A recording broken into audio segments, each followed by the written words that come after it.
Subscribe now or blink and cry.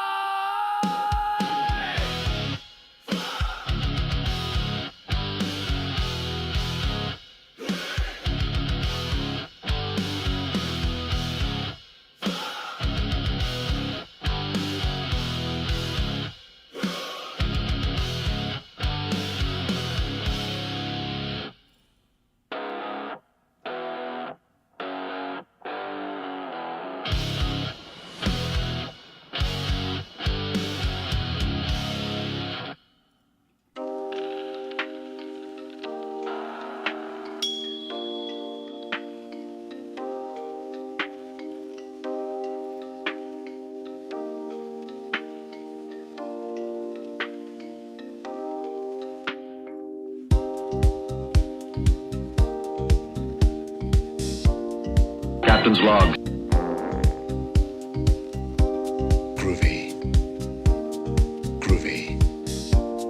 Throw me a frickin' bone here. I'm telling you straight. It's my way or the highway. So anybody wants to walk, do it now. So that's the kind of fun it's gonna be.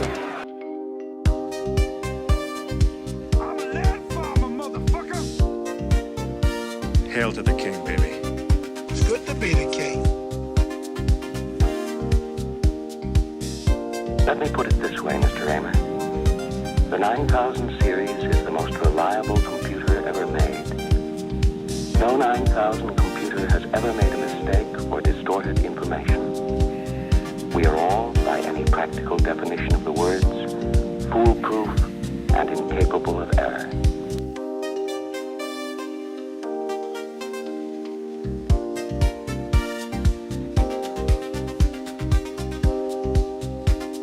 I'm your huckleberry. I'm your huckleberry. Call me Snake. Moon River. Never thought anybody could forget so much so fast without a severe blow to the head. Michigan gave us Motang.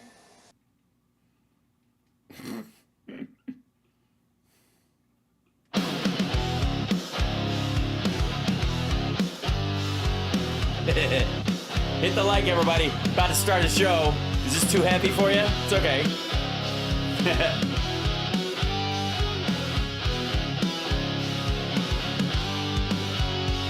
He's snarky, smart, and always by your side. It's how sparks make a worldwide.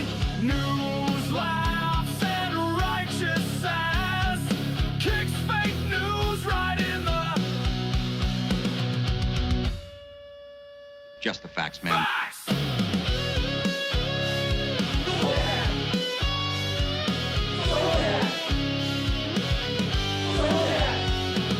So smash that like and don't be shy. Subscribe now or blink and cry. We're going to be appointing very pro-crime judges.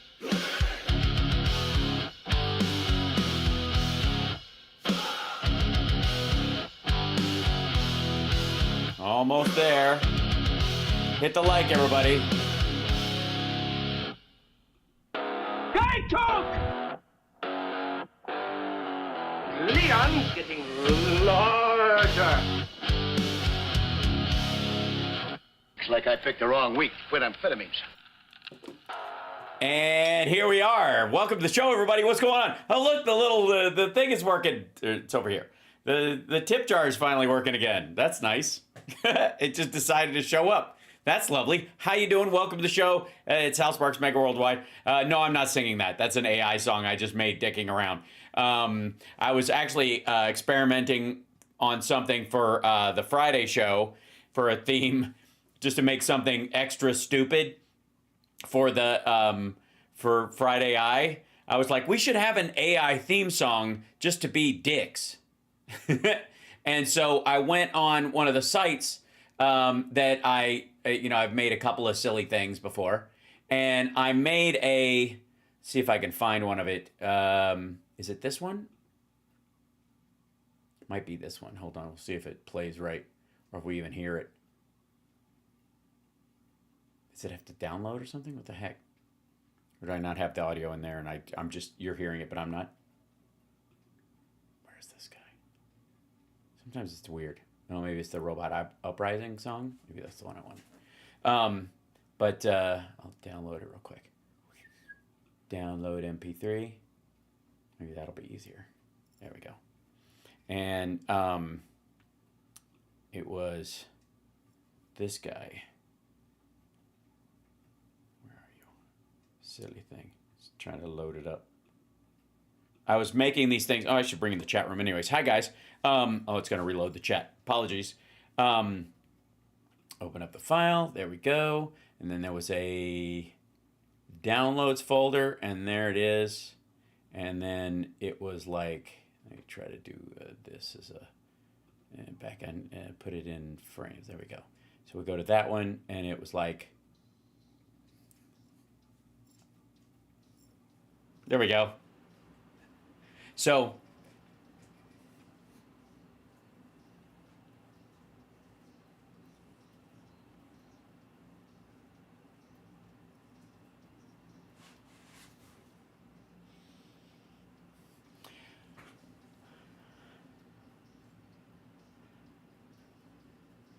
oh, you can't hear? Oh, man, you can't hear it. I'm just dancing to nothing. Hold on. Wait, I'll do it this way. 1 second. Put it over here. What the heck? Oh, it's because QuickTime doesn't play. Right. Here it is. That's so stupid. There we go. Is this better? I think you can hear that. Maybe. Robots in the kitchen, see them eyeing me. There we go. Toasters on a mission, what's their strategy? Microwave is glaring, fridge begins to hum. Called I Just Want to Dance During the Robot Uprising. I just wrote lyrics and threw it in there. But I just want to dance. Ooh, yeah. Take a chance, take a chance. Let's go. The machines, they advance. Oh no, all I want is romance.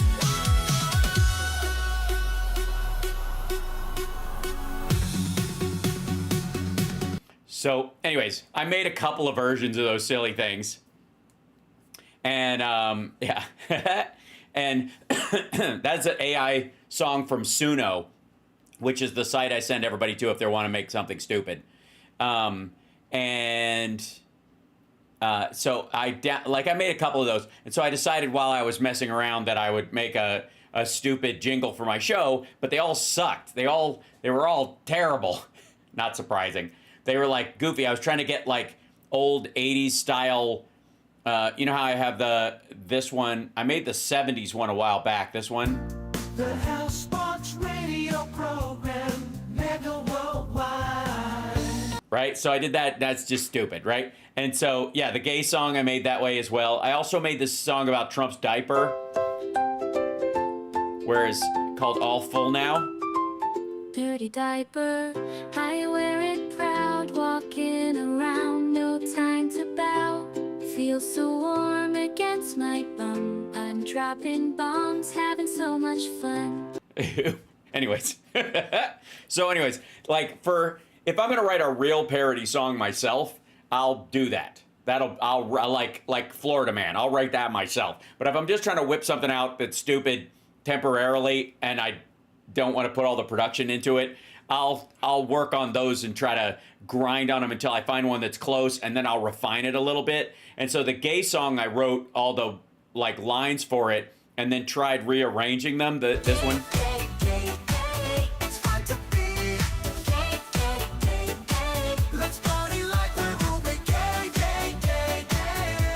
This is the JD Vance theme song. I love that feeling. Hoods have got the goods. Oh. Points and thongs and vests and thongs. Ooh, I love that feeling. Zipper hoods have got the goods.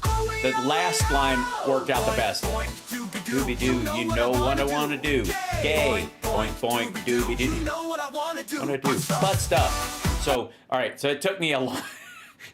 It took me a long time to get the timing right. on the butt stuff, like, and it like so I like it took me forever. Like it was such a like there was so many. I was burning through credits on this thing trying to get it even somewhere close to the timing. I was trying to get it, you know, and so I put in the doobie doo stuff in it to try and give it a. That if you add some stuff, it will change how it writes to fit that stuff, and therefore put the timing on it off. So the butt stuff, like it was so hard. It's so dumb. Like, but I actually I did that in a well, it sounds like what I'm about to say. Be careful. It's important. I was in a hotel room on one of the Sexy Liberal shows or something like that, and I was like trying to make. I should create a song called Couch Humpin'. Sure. How about, let's see. What do we think? Let's see. A disco song called Couch Humpin'. Modern retro dance sound. Let's see. Okay, something like that. All right, disco song called Couch Humpin', modern retro dance. I'm not going to do too much to it, but I'll go create, and then might take a moment. So let me show you what I'm doing actually, because this will show you. This is actually how this. Oh, quit it. That's the wrong one. You silly thing. Silly drugs. Silly thing. There's me, and there's back to this thing, and then this one's this guy. Nope, that's not it either. Yeah, that's it. Okay, there we go. Sorry. Okay, bringing the screen up. So these are so there it is. So it made that in about, since I typed that, it was about whatever that took me time to do that one, and this is the. See if this is playing this, or I'll have to. I don't know if it. Why is it not playing it on here? What's weird? Okay, I'm gonna download both of them and see if they'll play that way. I have no idea what these sound like, so we'll download them. We'll see.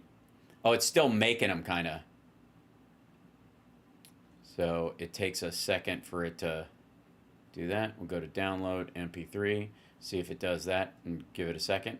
And anyways, I have. So I would go through and just, some of these you do over, like this Rise of the Machines one that I was doing, which was all about, like, I was going to do a robot uprising. So I kept trying to write different lyrics and mess around with it. And it took a while for it to kind of catch up.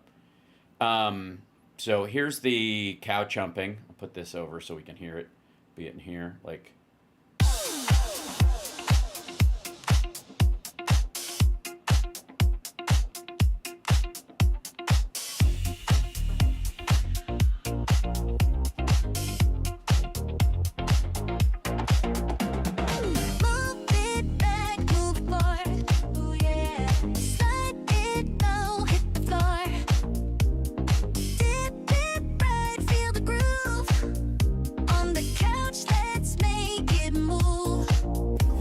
Let's make it move.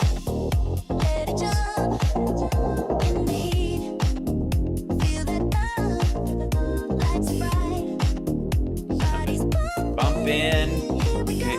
Here we go. Couch humping. Couch humping, jumping, feel the beat. Sure. There we go. And then it gave me another one, which is this one.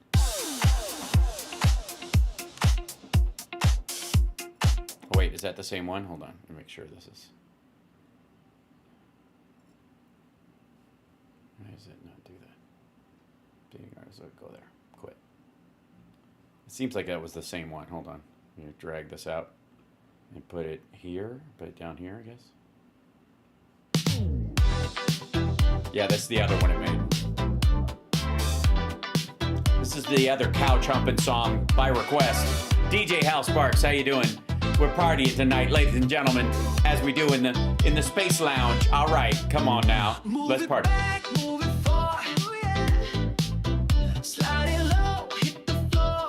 This is filthy.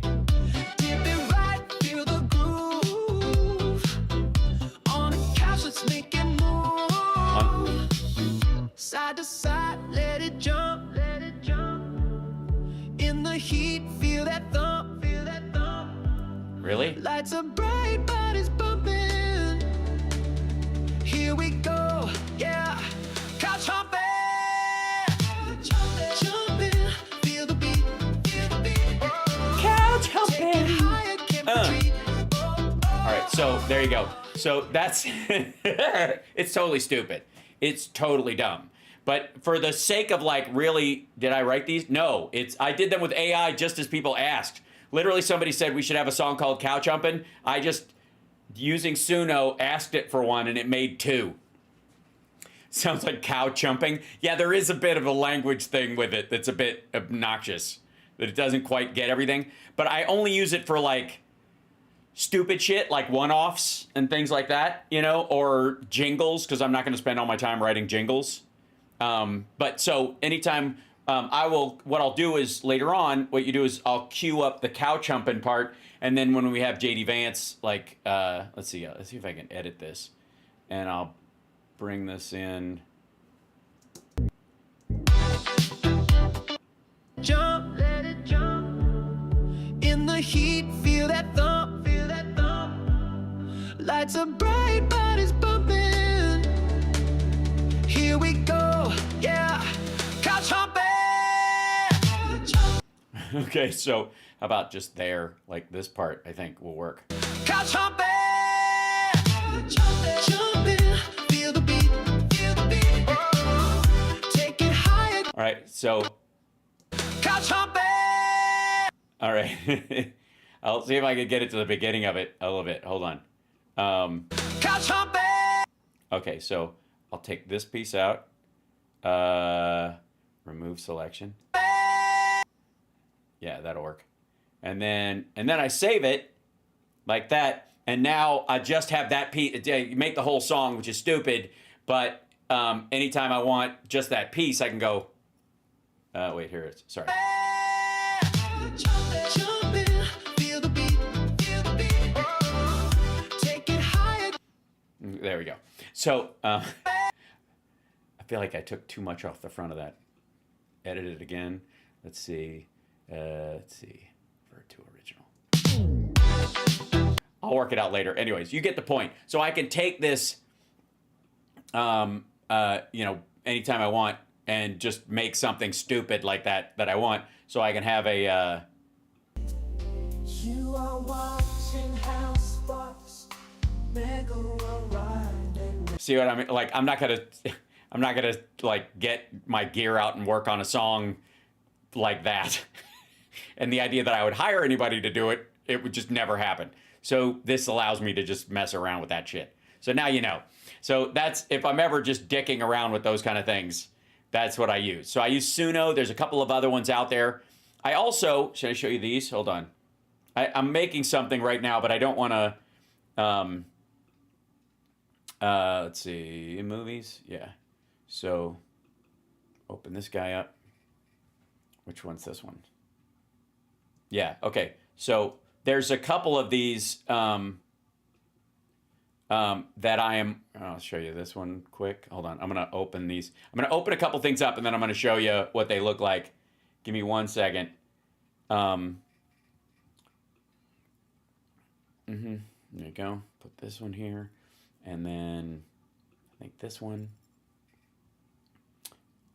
So there's an effect program that I've been messing around with because I was going to make stuff. So work with me on this. This is not the whole thing.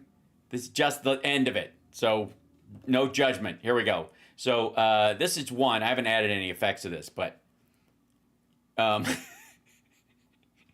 this, I mean, it's not bad as silly things go, right? Okay. So there's that one. That's my, it's beautiful. And then there's this one. I think my head explodes. There you go. That's pretty gnarly. And then my neck burps. So I was going to put like I was thinking like if I could play that and then gas that up and then, right? Like, right? Okay. So there's that one. And then I think this is fire. No, this is the punch in the face. This is literally like an AI I don't know why. I don't know why this person is holding like a can of Red Bull with limes or something. Those are like cheese puffs or some shit. That doesn't look at all like my face once it gets punched. How do I get more? How do I get better looking after being punched? That I don't understand. There you go. And then there was one more. Is it this guy? I think it's this one. I had two more that I'm working on. This would be this one here.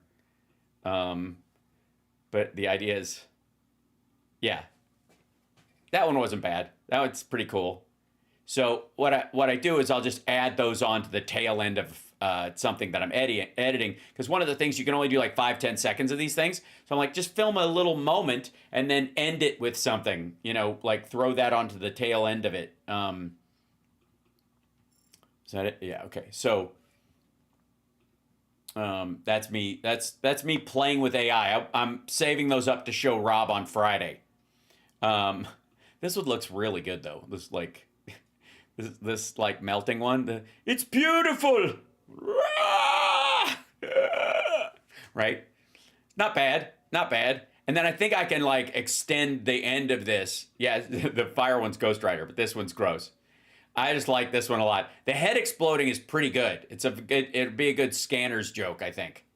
Anyways, I was just testing all these. Blorp. You know, it works pretty. I mean, for, you know, like there are a lot of those like kind of bullshit, like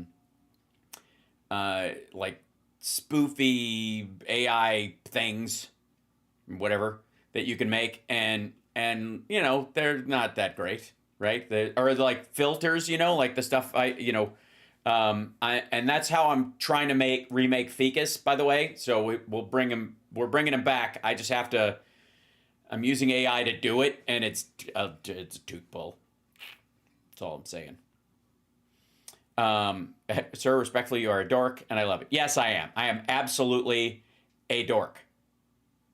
You want to hear the really shitty first version of the jingle song? This is fucking painful. Hold on. This is what I'm talking about, like where there's almost, you know, you could say that there's no artistry in making these things, but I got to tell you, half the art is just saying no. He's snarky, smart, and always lit. It's Housemarque's Megaworldwide. News, laughs, and righteous says. Kicks fake facts right in the pores. Facts. Oh, I don't know why they said sax or something. I feel like this might be, this could work. Hold on. Maybe we do it this way. 1 second. Hold on. He's snarky, smart, and always lit. It's Housemarque's Megaworldwide. News, laughs, and righteous says. Kicks fake facts right in the pores. Facts.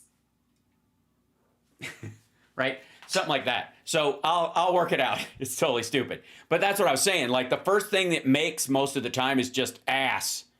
And then you have to go back again and again and again and again. And that's how they get you. Because I will say, if there's a business model in AI, it's making sure that the shit you're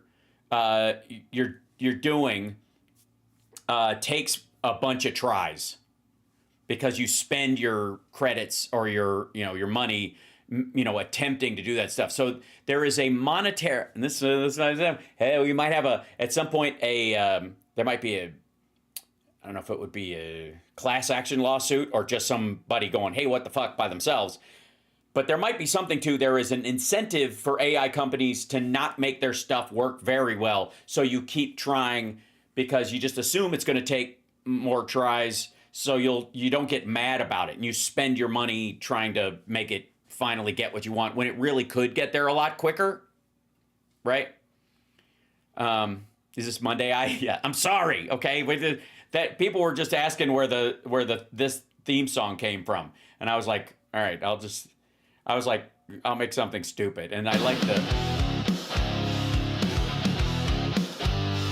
seriously though, that sounds like the production on one of my first songs that I made in my home studio on Queer as Folk. It's like it's been listening to me. Hold on. I'll show you what I mean. Let's see. It'll have to be music. Now, I have got to make sure that the stream can hear music. and I can hear it, so I know what the heck is going on. Okay, there we go. And let's see. Let's see. Go back to here. Search.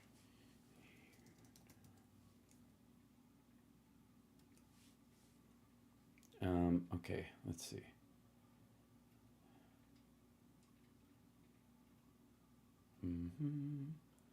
I got a house demo. Let's see this guy.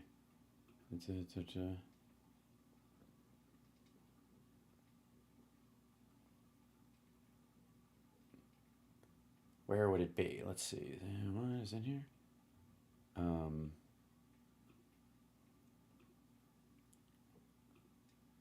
Yep. I might not have it on this computer. Son of a bitch. There was a song I wrote years ago while I was doing Queer as Folk on my, let's see. Let's see. Now I'm just going to, now that's what the show is. Sorry, guys. Like an asshole over here.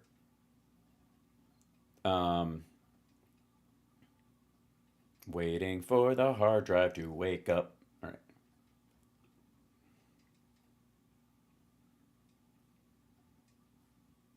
Let's see. The funny thing is I think I'd have to whitelist my own channel so that I don't... let's see. There you go. How music. Let's see. Songs. Where are we? Projects. Da-da-da.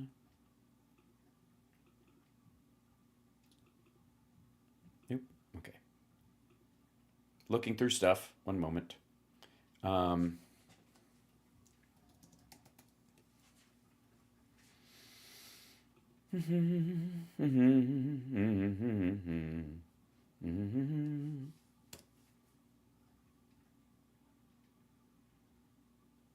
Nope, because I moved everything over on this. Son of a bitch. Son of a bitchy shit.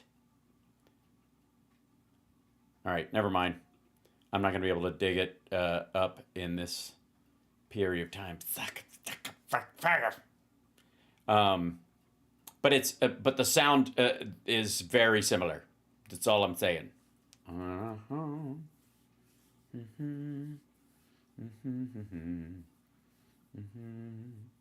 One last second, and I'm looking for things.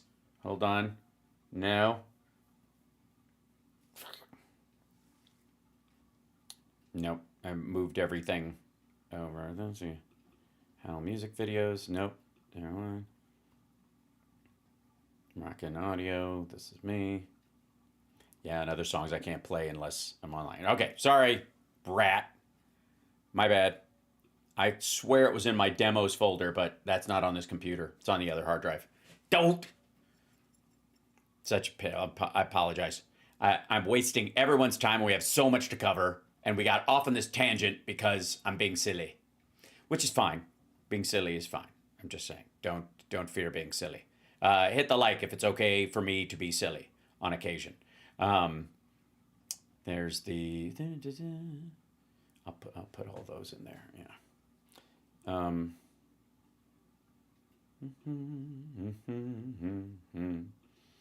Let's see, maybe just do this. How about if I...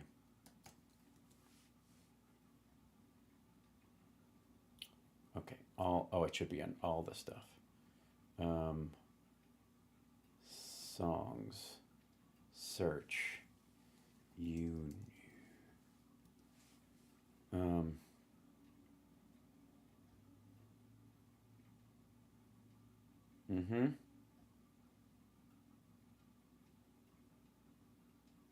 that one's not on there.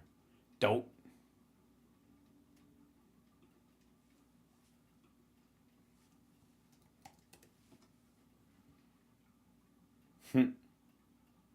Oh, wait, okay, hold on. This won't.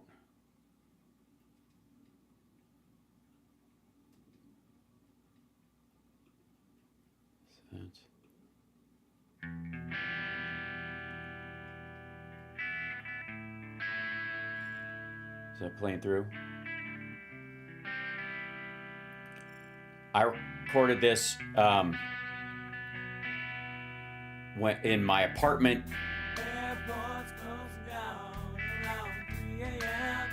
when I was doing Queer as Folk.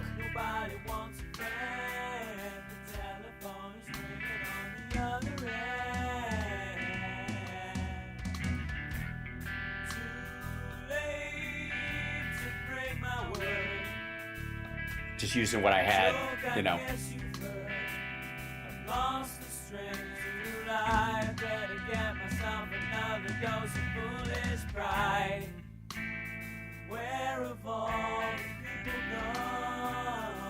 It's all right. Meltdown must have taken everyone.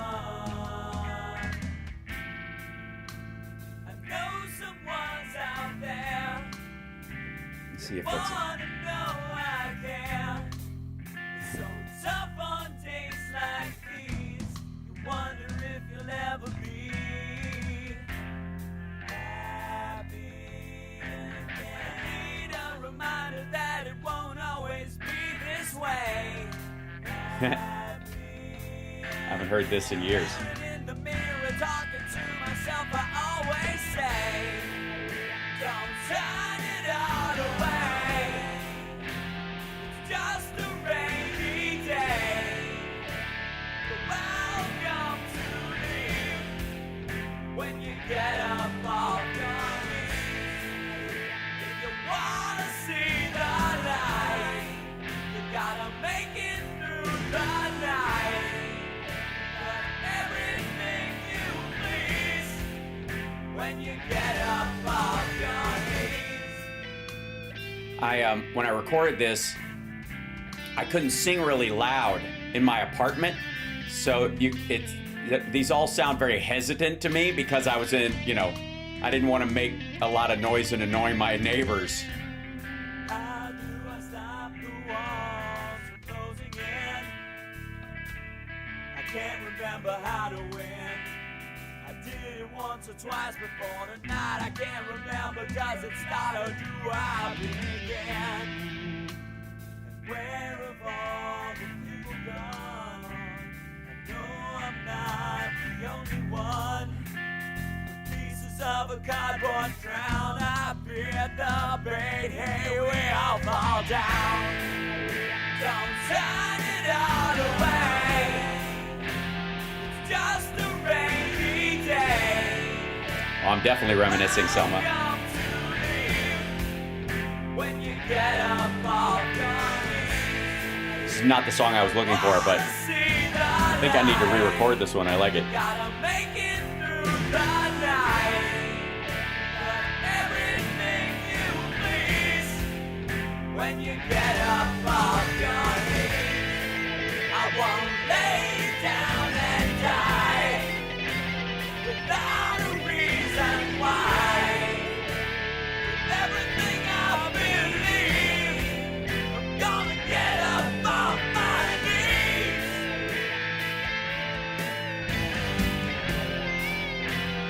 Get up off my knees.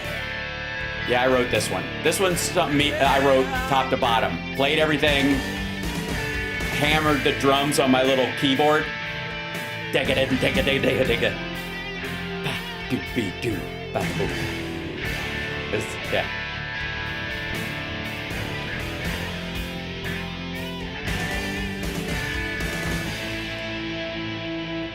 And everything had an ending for. It was me I was trying to make my my guitar do that thing where the pickup cuts off the thing where you just flick the pickup thing on it, but I forgot on that guitar the second pickup's tone knob was always up because it was just wired. It was funky. It's a Gibson Bluesmaster. No, Nighthawk. Gibson Nighthawk. That I got in a shop in Toronto because I didn't have a guitar with me when I was up there. So I got all the Toronto songs were all recorded using that guitar. And you want to see it while we're fucking around? Hold on. I do have a show to do, I promise.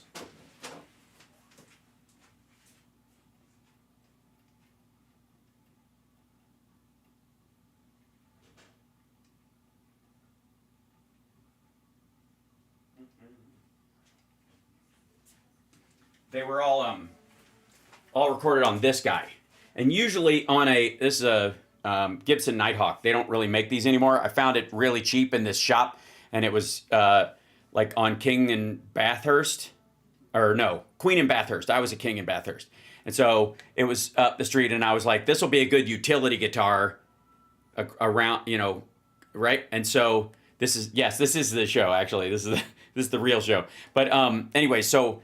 And you can see that, like, it still has the like a piece of plastic that was on the laminate when it came up that I suppose you're supposed to take off, but I just left it on and it had been on, and you can see where it's curled up, and whoever had it before me, because it was used. It's a probably, I don't know, late 80s at the at the youngest. I don't know how old this thing is. I'd have to look up the number on it, but it's got really old tuning pegs on it and stuff. It's got the C3PO tuning peg. I don't know if you can see that. One of them's silver. It's like 3CP, listen to me. 3C3PO. I can talk. Hold on. I'm trying to think of a place to put that. So C3PO has like one silver leg from, yeah. Talk to Dunn. You represent why he refused to pretend he could compose a guitar tune. Enjoy. Okay. Anyway, so I was trying to find one of the heavier ones that I recorded. Let's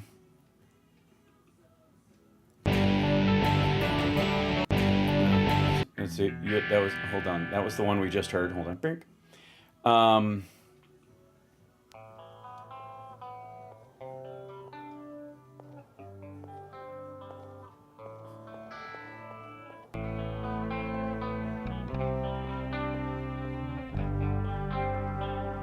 Yeah, this is just... I would recommend that we put the unit back in operation and let it fail. Walk on the front lines. Couldn't really sing like higher notes because of how loud it was. So I tended to write in this kind of grunge tone when I was doing this.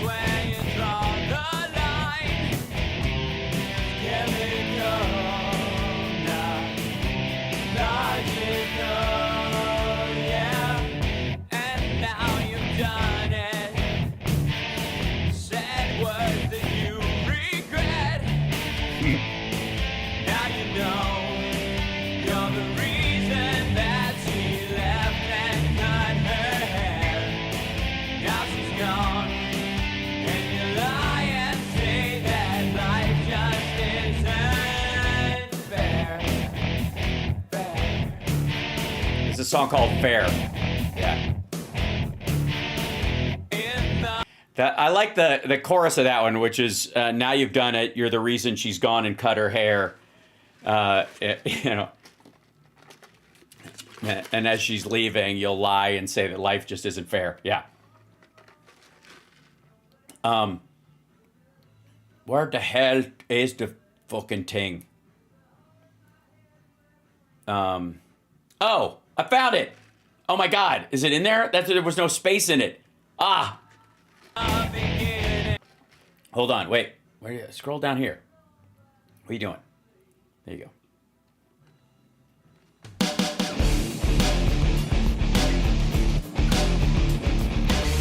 So that AI song I was playing for you earlier, it sounds like the production on this. This is what I did on my desktop in Toronto.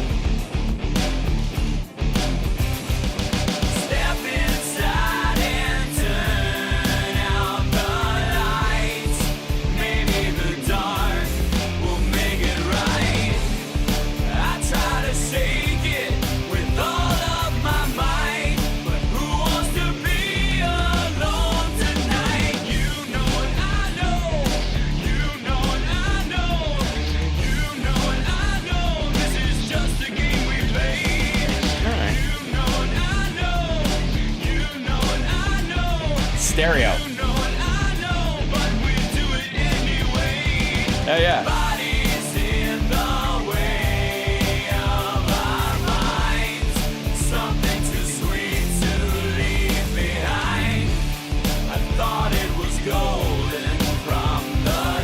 Totally a Boss X.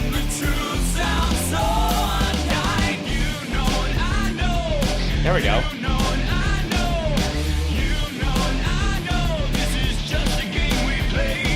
It is not Glenn Miller.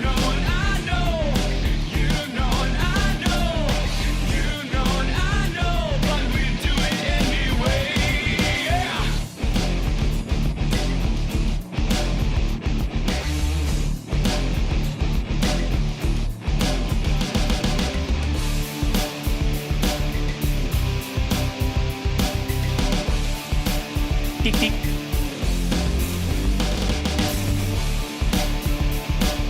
This is, yeah. This is me playing drums on a keyboard. You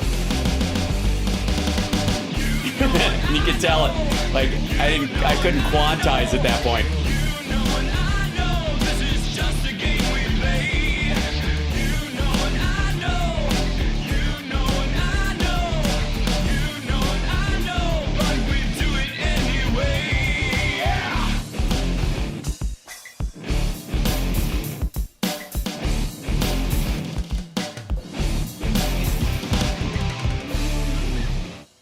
And then it comes as fake refrain comes back in. Yeah. And then yeah, so sonically that's I don't know, they got stuck in my head. This is how stuff actually, this is how my brain works. You're welcome to how my brain works. But I literally, because that AI song that I had made earlier, like this whole, where is it? This guy. Like basically, quit it. This is basically the mix style that I had on my early shit a long time ago. So funny. Oh, and all these songs, I put a HAL 9000 song or a sample Right with me. at the beginning of these things.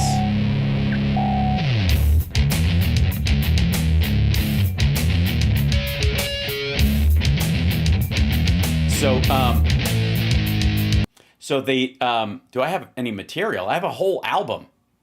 Do you guys not know the 01 record? I'm just saying. It's not bad, you know.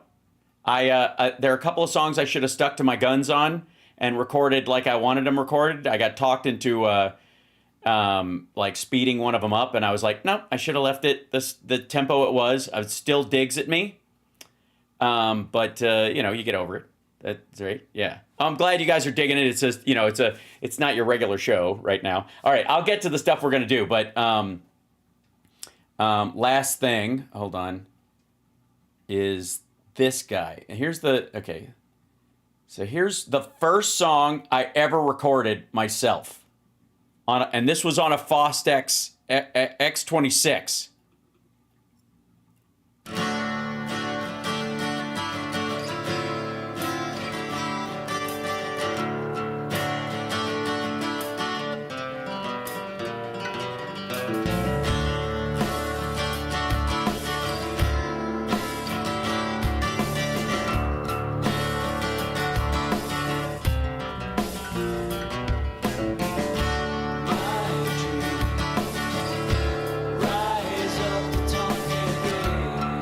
I was 18, 17.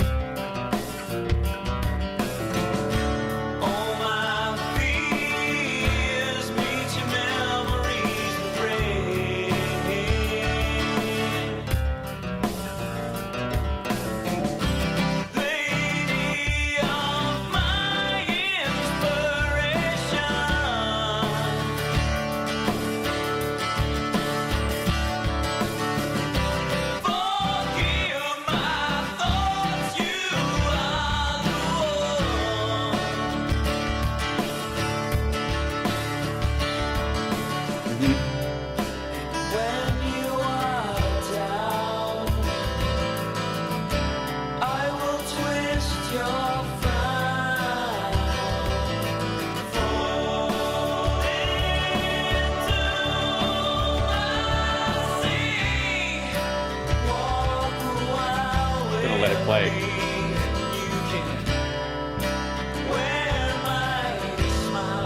I love the guitar solo on this one.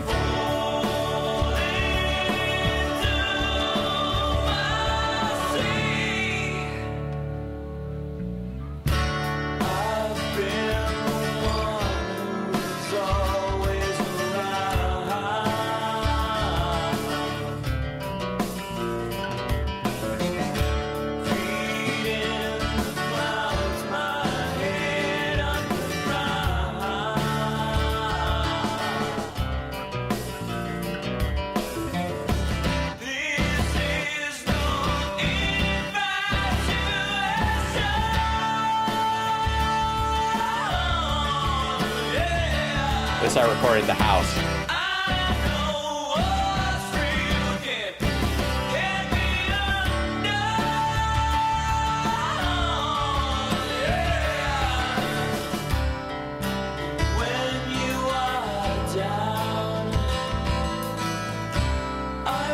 Story behind this one.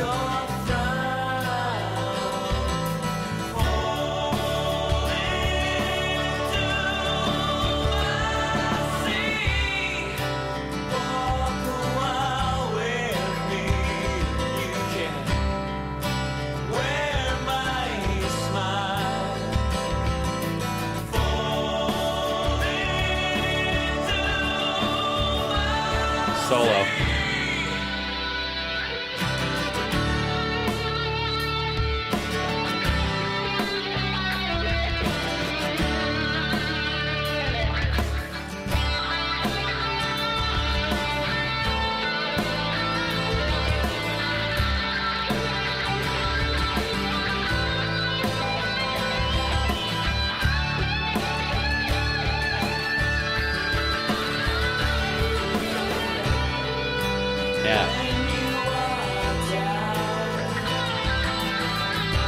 Way pre-Lab Rats.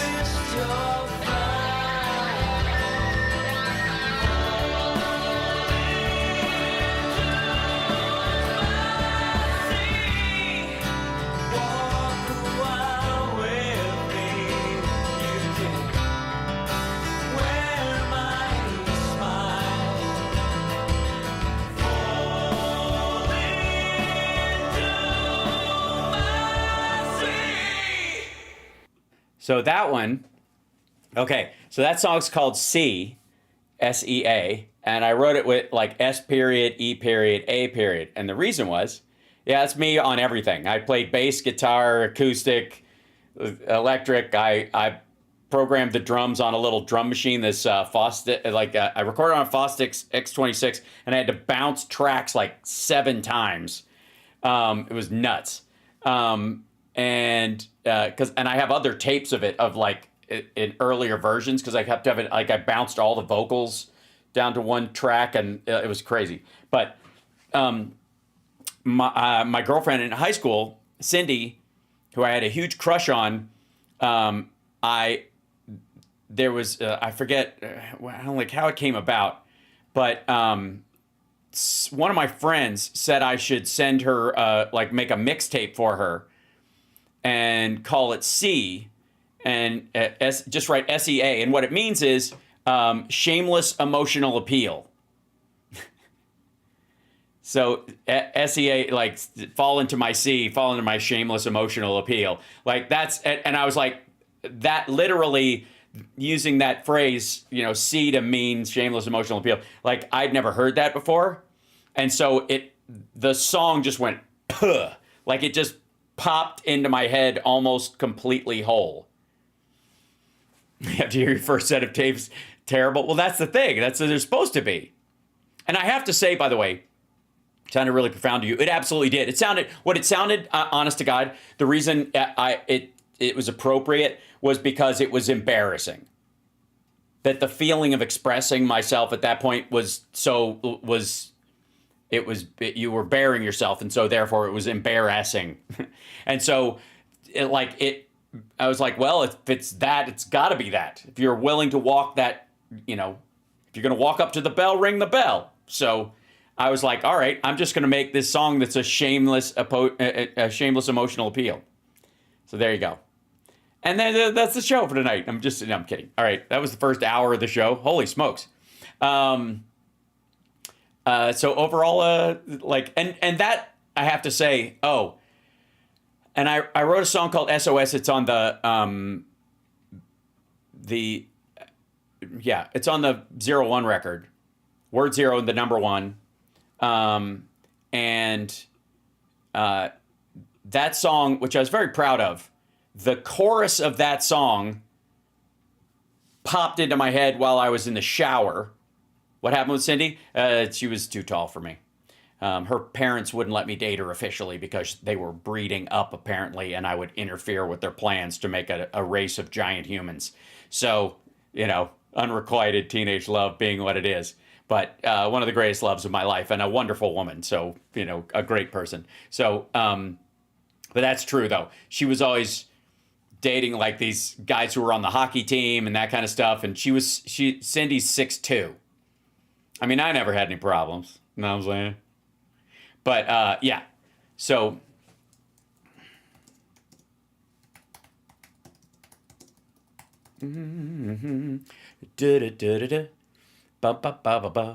It's the, here you go.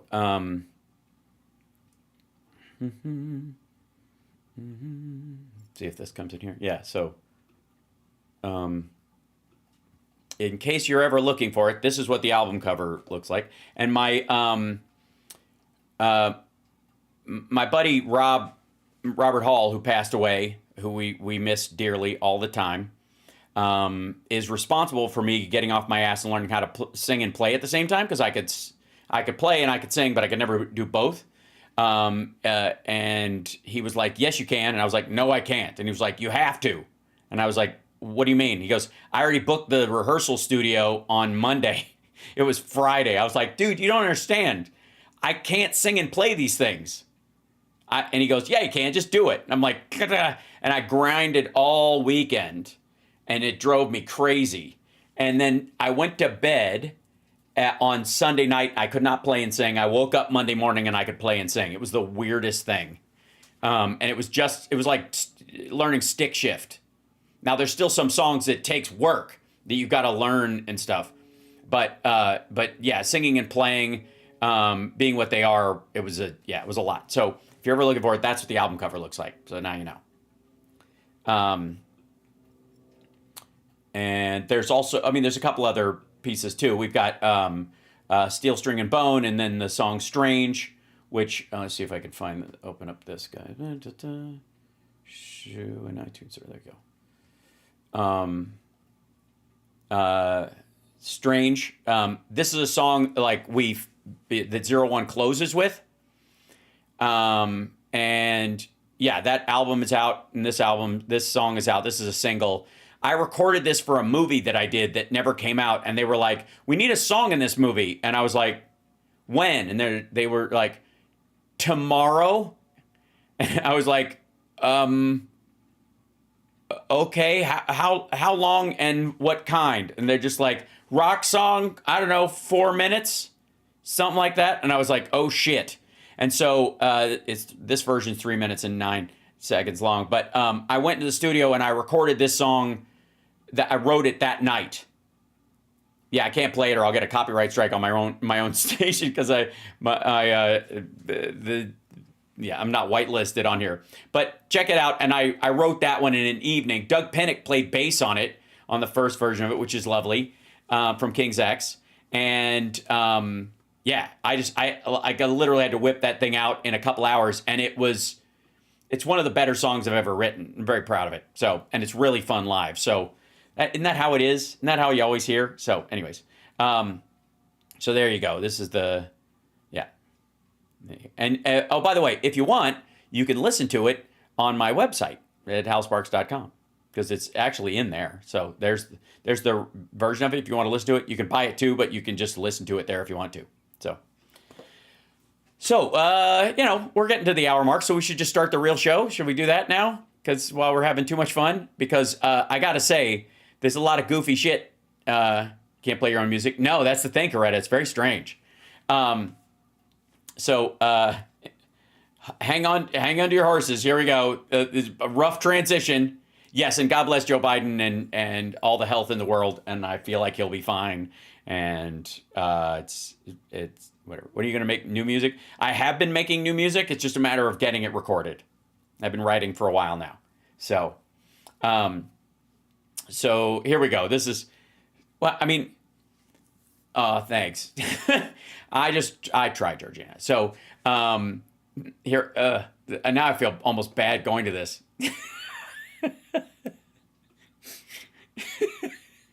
We have to cover this though, because holy God.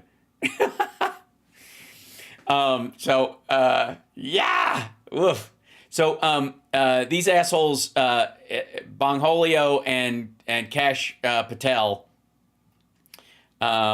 were both on Maria Bartiromo's show doing an interview. And this is the one where they said they think they believe the conventional story about Jeffrey Epstein. So here we go. Let's jump into this. Thank you guys for humoring me during the first hour of the show.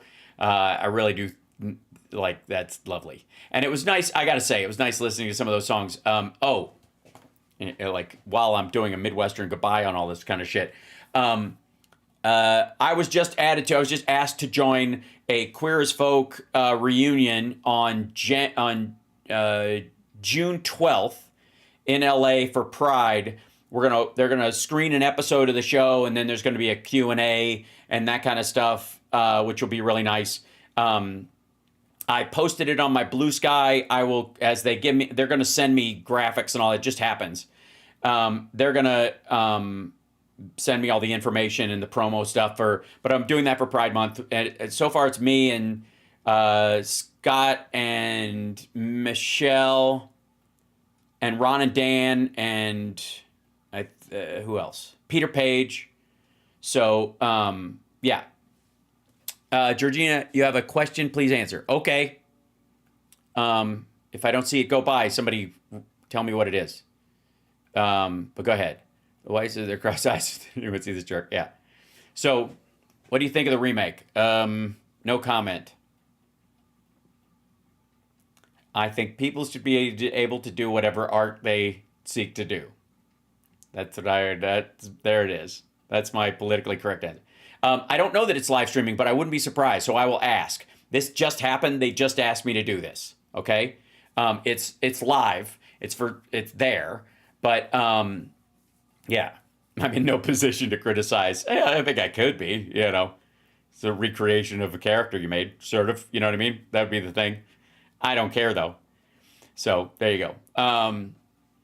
No, there wasn't another one. This was So, and it's made for, it's not pay cable. So it's much more neutered in that regard. So it went away. So anyways, let's jump straight into Captain Kooky Pants telling us all, remember, let me start this off. By the way, you're watching Hal Sparks Mega Worldwide. This is going to start off the clip probably of the thing. So let me start off with saying that both of these guys, that Bongholio and Kash Patel came in saying, we're going to shut down the FBI, turn the FBI headquarters into a museum for the deep state. We're going to release all the Epstein stuff on day one, all the Jan 6 stuff on day one. We're all being lied to. The deep state is controlling all this. Just understand the premise of the entirety of the campaign, because you and I are aware of it, but maggots are really aware of it. Okay, so here we go. We begin this Sunday morning with increasing... Boring.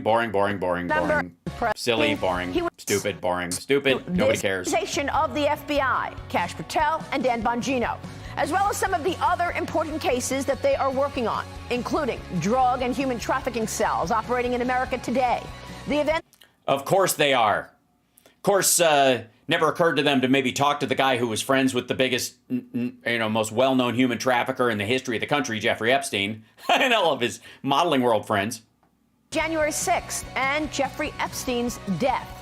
But the director began by praising his 30,000-plus colleagues at the FBI during... He did what? He praised his colleagues at the FBI? You mean the deep state? The people who've been weaponizing law enforcement against Donald John Trump? National Police Week. It's Police Week, Maria. It is Police Week, Maria. How do you say Police Week, Maria? It's Police Week, Maria. It is. Did I mention it's Police Week? We're coming out here. Both of us are pretending to be police. I wear a badge. They gave me one. It's a really momentous occasion for law enforcement, for the sacrifice they put in for the country. The deputy and I have been going to events all week, and the most painful part is... How the fuck is Bongholio whiter than me? That's not weird. Jesus Christ, he's pale. Being with the families of the fallen, but we're here to remind America that there's a consequence to the freedom that they have, and there... Huh? Wait, what? There's a consequence to the freedom that they have? No. There's a price for freedom and these people pay it. And God damn, this dude is stupid. No. This isn't... Police Week isn't about the consequences of freedom, you dipshit. The deputy and I have been going to events all week, and the most painful... Of course you've been going to events all week, because you certainly aren't busy, prepping the Epstein files for release. Part is being with the families of the fallen, but we're here to remind America that there's a consequence to the freedom that they have, and there's good men and women that keep stepping up for that fight. So, it's a big deal that you're here on Police Week. Thank you. Are they on a fucking gun range? So the honor wall, and I want to walk past that. Okay, yeah, they're at the gun range. Look, hold on. Yeah, with the family they have, and there's good men and women that keep stepping up for that fight. Consequence yeah, that's it. Is being with the families of the fallen, but they're a fucking what? The hell? What a weird ass place to do an interview. Remind America that there's a consequence to the freedom that they have, and there's good men and women that keep stepping up for that fight. So, it's a big deal. God damn, he sucks. There's a price that has to be paid for the freedoms we take for granted, and law enforcement personnel pay that price on our behalf every single day, and people need to be reminded of that. Why is that so hard to say? I don't even have prepared remarks. I don't have a staff with a little, helping me run the boilerplate every week. Jesus Christ. I mean, if it meant anything to you, you'd kind of get your thoughts together about it. Fuck it, just freeball it. That you're here on Police Week. Thank you. And I saw the honor wall, and I want to walk past that with you. I unfortunately was on Wall Street on 9/11, and my heart goes out to the families who've lost their loved ones. Dan? Yeah, 9/11. I was an agent on 9/11 with the Secret Service, and I just remember, as you probably do, even from the media perspective, the chaos. Remember, nothing worked like we thought it was going to work. So the director and I... Sorry, what do you mean? The steel that held the buildings up? Been deeply inspired, obviously, as everyone in America was, by tragic, horrible incident. Bullshit. I don't normally question people's words about tragic events like that, but neither of these motherfuckers are like, we need to make sure that our people in the field have all the communication tools and backup they could possibly need. They're like, fuck, we need to shut this dump down. You know, the people that tracked down the hijackers and got the information and recognized they're from the fucking country that Trump was sucking up to last week? All those folks? We need to make sure that everything they need works perfectly well and they're trained on it and all that. They're like, nah, these people are the enemy. But I know when Cash and I are sitting there in the morning, that is the single motivating factor for us, is keep the homeland safe. That is priority number one. And I want to ask you about that now. Edit. The homeland safe. That is priority number one. And I want to ask you about that. Yeah, shitty edits in this one. Yeah. I'll go into some of the specifics, but Director... Go into some of the specifics about keeping the homeland safe?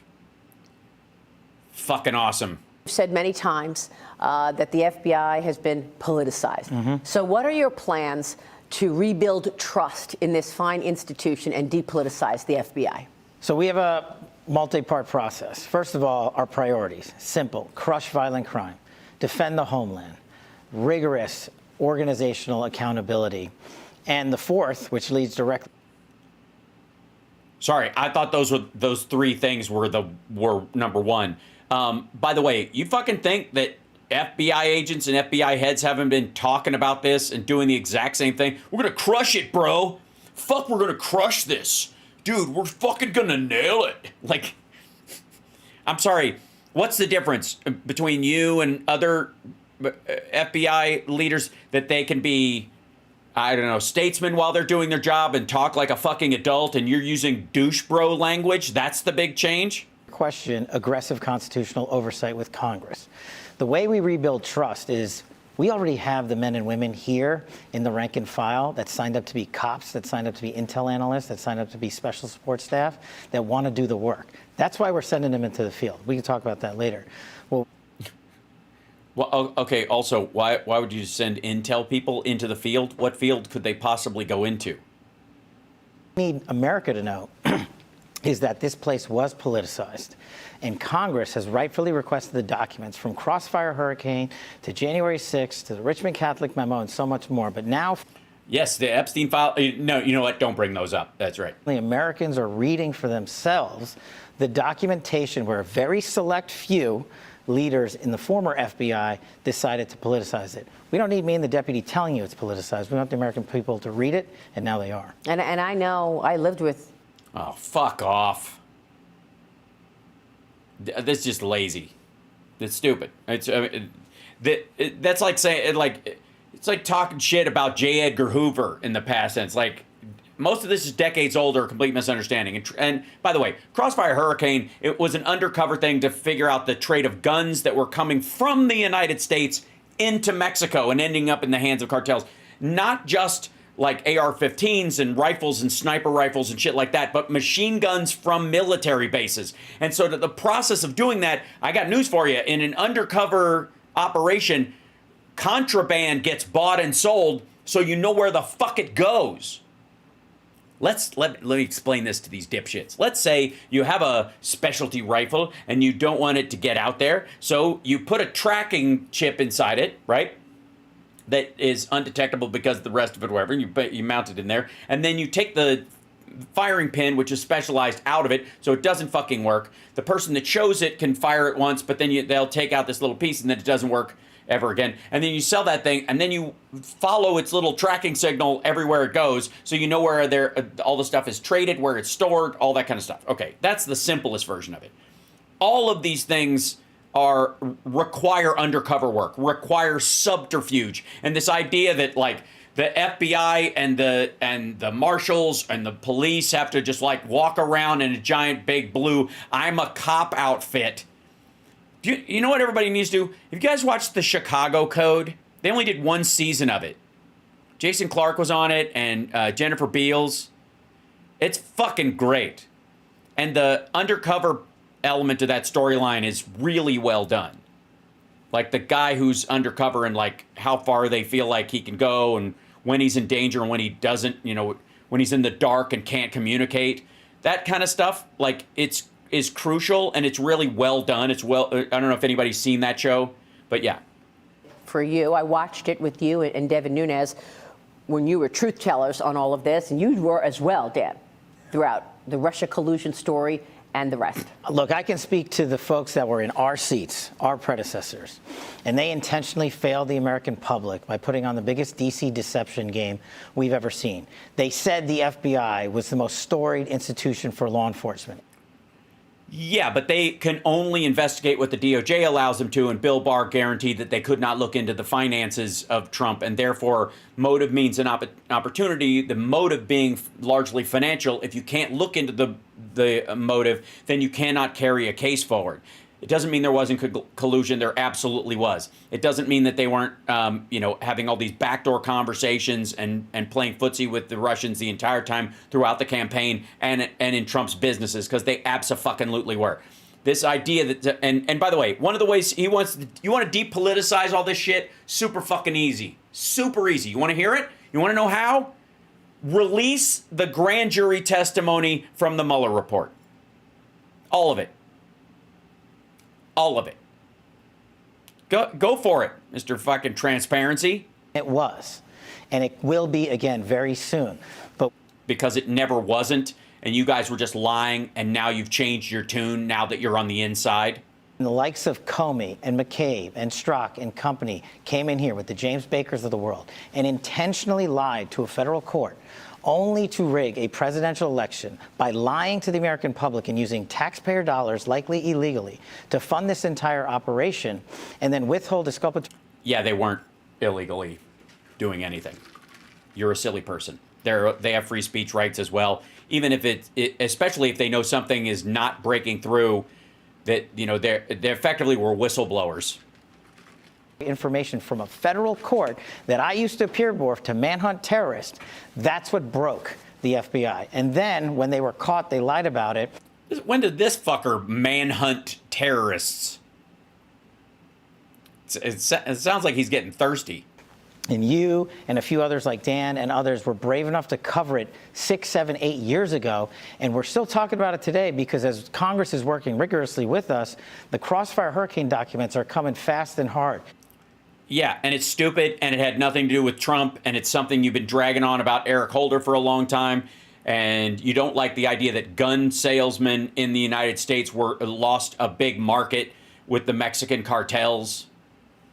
And they're being sent there unredacted so we can have full accountability. And that's how you restore what the trust that was lost to the American public when it comes to the FBI. Yeah. Bullshit. But come on, Director, with all due respect, we've been talking about this for a long time, and I've been demanding accountability for many, many years. You mentioned Comey, Strzok, and the rest. They've got TV shows. They've got media platforms. They're fine. There's been no accountability. Well, look, it's a fair criticism, but what I will tell people is we weren't here in the FBI in the last 5 years when we had statute of limitations that were still in play, where we could have investigated criminal conduct. You can still investigate criminal conduct. There's other people where the statute of limitations haven't run out. You could also seize any materials they had while they were working for the government, because that's public record, right? You could certainly undermine their credibility in that regard, do a full report and release it, but you haven't done it yet. You're not going to. Limitations are 5 years old. And we will investigate criminal conduct where we find a righteous case to do so, and the law and the facts allow us to. But a lot. Right. So that's what he means. Nothing's going to happen. Horseshit. That we're precluded from. So we'll take the criticism, and it's rightfully so, that could we have done more in the past? Look at poor Bungholio sitting there looking for a teepee for his bunghole. I am Cornholio. I am Bungholio. Teepee. Are you threatening me? Sure, people before us could have, but what we can do now is continue to put out the documents and the information that these people withheld. Put out the documents. Yeah, the documents, the Epstein documents? Of course, not those. The American public. And I'm just telling you right now, as much as we know about Crossfire Hurricane, he and I just found out more last week. And we're continuing to work with Congress to put those documents out. That's how Right, and and you saw new stuff last week, and you're not naming, like, we are filing charges. We're announcing that we're filing charges against people involved in that because of blah blah blah. That's what they're doing. If there was anything in that, they would be saying so. They know there isn't. And vicious the former leadership structure here was. Not only did they bastardize the FISA process and lie to the American public, they withheld and hid documentation. And also, by the way, the quote bastardizing of the FISA thing, that's where they're saying Trump was spied on or whatever because they were spying on foreign opponents or enemies overseas, and people maggots got swept up in that because they were contacting these people all the time, and they're like, you're not supposed to peek at who was there. You're not supposed to unveil American citizens who talk to Vladimir Putin's office bi-weekly.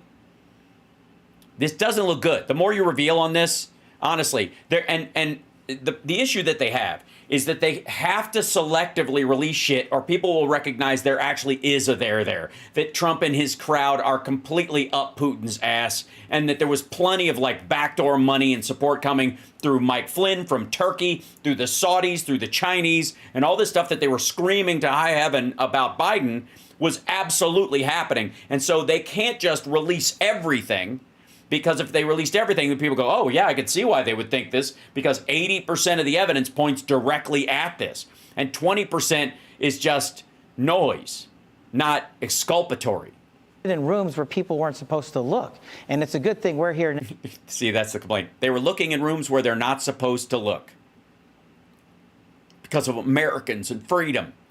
You mean people in the campaign who were illegally contacting foreign governments and engaged in a quid pro quo? So that, again, this is how you do it. We're attacking this person. I think the second question always has to be, well, did these people believe that there was a clear and present danger? You had created this situation where they're not supposed, you say they're abusing the FISA warrant system, that they were looking where they're not supposed to look. Well, in an emergency, aka for example 9/11 or something like that, there is a heightened sense of security and emergency. Therefore, there's a right to look into those things. And if the president, whether it was Obama and then Biden into Trump, looked into these things, he had every right to do it according to, and there's no law breaking at all if they ask somebody to do it or vaguely said, we need to make sure that this isn't slipping by us. That's enough for all these guys to go look into every angle of this because the president said, we can't let this slip by us. That's enough. That's enough of a window for them to act going, well, the president's got total leeway. We've got to make sure this shit isn't happening, right? Clean it up, and you're about to see a wave of transparency. What Horse shit. Just give us about a week or two. Yeah, just give us about a week or two. And flagging. Okay. Well, I can tell you right now that the judge that gave a smack on the wrist on the one agent that lied and, misled the American people, that's the same judge who's back and stopping Donald Trump from doing things, isn't it? Judge Boasberg? Yeah, I just got to push back. Listen, we've been here 2 months. Yeah, listen, you dizzy bitch. Stop bugging us already. Look, you don't realize this is a hard job, and all that shit about me saying that the job was easy, that's bullshit, okay? I was just saying that for points to make me seem cool, asshole. That was just bullshit, Joel. We've been here a couple more weeks than that. I mean, we've been here 2 months. You're dealing with a 38,000 member organization and an approximately $12 billion budget. Fair point. Where... No, it isn't. You don't have to go through all... What do you think? All 38,000 of them were engaged in this stuff? You think 1,000 were? You think 500 were? There were probably 300 max on the team. Those folks were all doing what they were told to do. So how many boxes of shit do you want to look through where you're going to find the aha fucking memo? It's all been digitized. You can do a fucking PDF search, more than likely, from your desk. It's bullshit. You're covering your ass. There is no there. There's not going to be a big magical like, oh my God. They got away with it. Like, the fuck out of here. I can't, like, fuck the...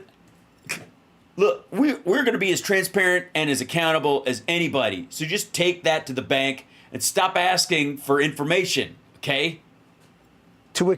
What a douchebag. Expect us in 2 months to dig up what was a 8-year, maybe longer, multi-year politicized investigation with multiple layers of processes, from Woods procedures being just thrown in the garbage can and flushed down the toilet bowl to Is that how garbage cans work? multiple layers of accountability where people lied and obfuscated. I'm not asking you to trust me. You want this done right, or you want to... See that edit too? Man, they're editing the shit out of Bongholio, man. And look at Patel. Ugh. I hate this stuff. Trump's making us do this. Obfuscated. I'm not asking you to trust me. You want this done right, or you want to... See that? Did you see that edit? They let one word roll over to it, and then they clipped over to "you want this done right." Editing the fuck out of this. I don't want to hear shit about Harris's 60 Minutes. Meanwhile, quickly, because you can't have it both ways. You want... Yeah, Maria. Quickly, we'll do it. And you know what'll happen? Just what happened last time. Those same Spygate collusion perpetrators sued the government, got money, got all this shit. You want that? We'll do it. We'll do it quickly and do it right. Yeah, you want us to do our... Well, look, just because I said I could do it in fucking 2 days, you want me to do it in 2 days? Fine, I'll do it in 2 days. And it won't work. I mean, I said it would work in 2 days. We could do it like that. I said it'd be so easy, and I know exactly where to go. And I said that's what, because I have experience. I was like, I could just walk right in there. You don't even have to look. I know what folder it would be in. You talk to one person, boom, it's all over. I know I said that, but you don't expect me to do that, do you? But are you saying you found things that you... Holy God. Have I played Resident Evil? Yes, I have. And I still argue that the second version, the Resident Evil 2, is the best one. Because the clicking of the animals, the monsters walking in the hallway, and the angles of the camera that you had to deal with, because it wasn't really a first person or third person runner, like you had limited view, made it more like a horror film. Speaking of horror film, Duck lips. You didn't know about? I mean, you were Yes. at the core of this. Yes. Yes. I was the lead Russiagate investigator for the House Intelligence Committee. And I've been on both your shows in a prior life talking about it. And I'm telling you and the American public that we have now found material and information and people who wanted to hide it from the world since we got in these seats. And we, as the deputy said, we are trying to do it in a fashion where not only are we informing the American public of what happened, but we can have accountability for it. And that takes a little bit more time. Yeah. Yeah. They found information that people wanted to hide from people, and that's there that we didn't know was there, even though we said that it's self-evident. It's all right there. We didn't even need this extra stuff. But we've got to, we could charge people if what we had said was true, and we just walked right in there and it turned out to be true. When we got to look at it as the lead investigator, you had access to a lot of files. Obviously, Congress has oversight, so you had access to almost everything. And then you go and you find something else that you think you said was hidden is eventually going to be worse than the stuff that you said was chargeable to begin with. Oh, sorry, I got caught up in it actually being real. This is just bullshit. When you layer on the fact that we are rolling out our priorities on violent crime and defending the homeland. Yeah, we're busy. Maria, I'm going to UFC fights, and we've got all these like meddle and hang out with the cops things that we do that are like bitching. We go drinking with them and all that kind of stuff. All the while we're rolling out our plan to protect the homeland because there are no threats right now. So we're looking down the line. We're running a 3-part animal here, and we're going 100 miles. Yes. Congratulations. Welcome to the human centipede of the FBI. Who's in second place? I'm going to go with Bongholio. Yeah. I guess it's Trump's in front, Bongholio second, and Kash Patel bringing up the rear, literally. Now on each single one. So important. It's so important. It is. Thank you, Maria. It is. It's so important. I feel it's important, and they feel it's important, and that's what's important. So we're doing some important things that's very important. I want to add to that, too, because what the director's saying is right. You got to remember, we come in the morning, there's a portfolio of 100 level 10 items. If it's a level 9, which is a pretty big freaking deal, someone else fixed it. The only thing that gets to my desk or his is a level 10. That's the... Right. And you can't handle a level 2. Entire day. Look at his schedule any given day. I'll show you the palm card I have. It is filled... The palm card. Oh, fuck you, dude. Okay, palm card. What, you know what he's talking about? That's his little schedule. That's the thing they shit on Biden for having. A palm card. That's what they call it. Remember when Biden had his schedule for when he would do stuff, and they would go, you'll introduce so-and-so, and you'll do the thing. That's the palm card. That's what they're talking about. You carry it around physically in your hand, so you don't have it on a device, and you got the... Fuck you, dude. And they're like, we wouldn't need these things. I know exactly how to go, and I'm operating at a level 10, bitches. From 7:30 to he leaves 7 at night, 6:30 at night. It's filled all day. We just can't focus on one thing. You want New York to go boom? DC to go boom? Fuck you, dude. Oh, my God. You are not personally cutting the blue wire, you asshole. You self-involved prick. If you can't delegate or focus on those kind of things, you shouldn't be the deputy director. The fuck? If you want New York to go boom, Maria, you bitch. Like, that's what he's saying. Look at that fucking attitude. What a dick. If you can't do the job, quit. Yes, it's like a dance card, but with, like, events. You want an OC organization to go hack into some cyber network and crack all of Fox News' holdings? We're dealing with... Actually, I mean, I don't know. I'm not for that at all. Don't threaten me with a good time, but I would support it actively. That stuff, too. Everything's a priority. Everything's a priority. This is one... Yes, if everything's a priority, nothing's a priority. That's how that works, stupid. If everything in front of you is like, oh, fuck, everything's level 10, and you're not capable of digesting those things, let me get it. Look at his fucking face. Let me tell you something, asshole. If you have a list of 10 things, and you're saying they're all immediate emergencies, you have two options.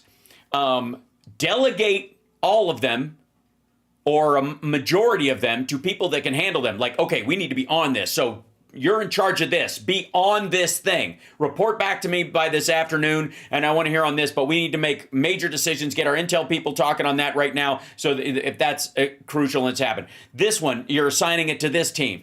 That's what you do as the deputy director. You don't fucking...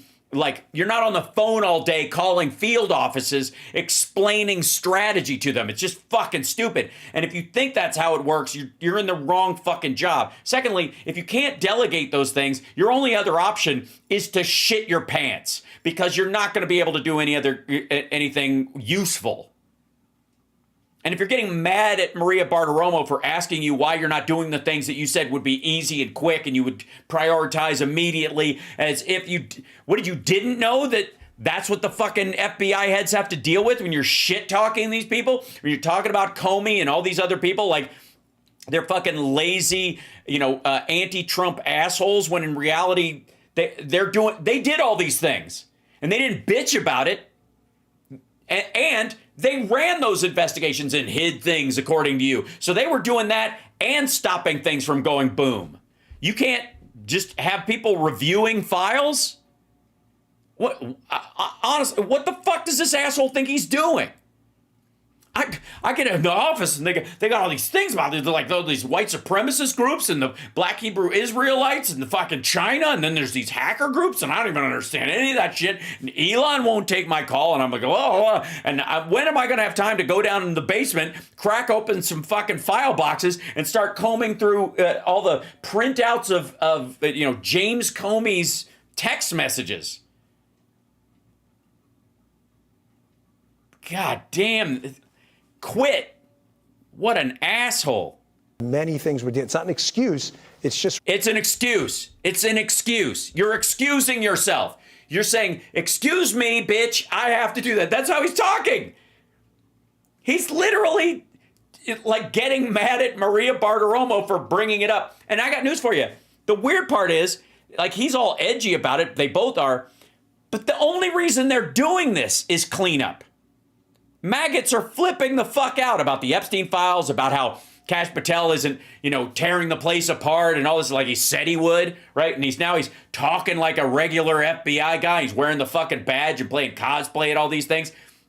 The two of them are going, oh shit, this is a tough job. Like, no shit. And maggots are like, you guys have been swallowed up by the deep state. And so they've got to come on Maria's show and push back on this. So they prep to do this. But Bongholio thinks he's still doing a fucking podcast and people are bitching about the audio quality. Reality. Now, the Democrats are turning on you, right? I mean, I saw your hearing the other day, and critics have accused you of using the FBI to target political enemies. So set the record straight. You wrote an entire book about it, Government Gangsters. Tell us, how do you respond to the attacks? Very simply. See, that's what I'm telling you. This is a cleanup interview. I want everybody to be abundantly clear about this. The whole purpose of this interview is the two of them are in a hole with MAGA, and she's helping them get out. Fox News is acting as their PR crisis team, just for the record. FBI's prior leadership left us an institution, that is a police force for America and the world, that allowed a fentanyl overdose to occur and kill an American citizen every 7 minutes. No, they didn't. No, they didn't. What are you going to walk down the hallway to the fucking DEA and ask them what the fuck they've been doing sleeping on the job? The FBI isn't singularly responsible for the drug epidemic in this country. And laying it at the feet of FBI agents when we have an entire drug enforcement agency that none of these motherfuckers have talked about cutting a single dollar from. None of them are like, wow, this is DEA stuff or ICE or Customs and Border Patrol. These would be the first. This would be the front line, or all the maggots in the Congress that wouldn't vote for the bipartisan border bill, which had all the machinery in it that was able to scan for drugs coming through and chemical precursors. That prior FBI's leadership, Comey, McCabe, left us an FBI that allowed for a woman or child to be raped every 6.5 minutes in this country. That's saying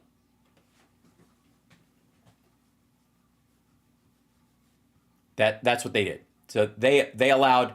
So the FBI. By the way, the FBI is only involved in sexual assaults when it crosses state lines. Like, well, I think you're right. They could have gone after Matt Gaetz a little harder. So let's see.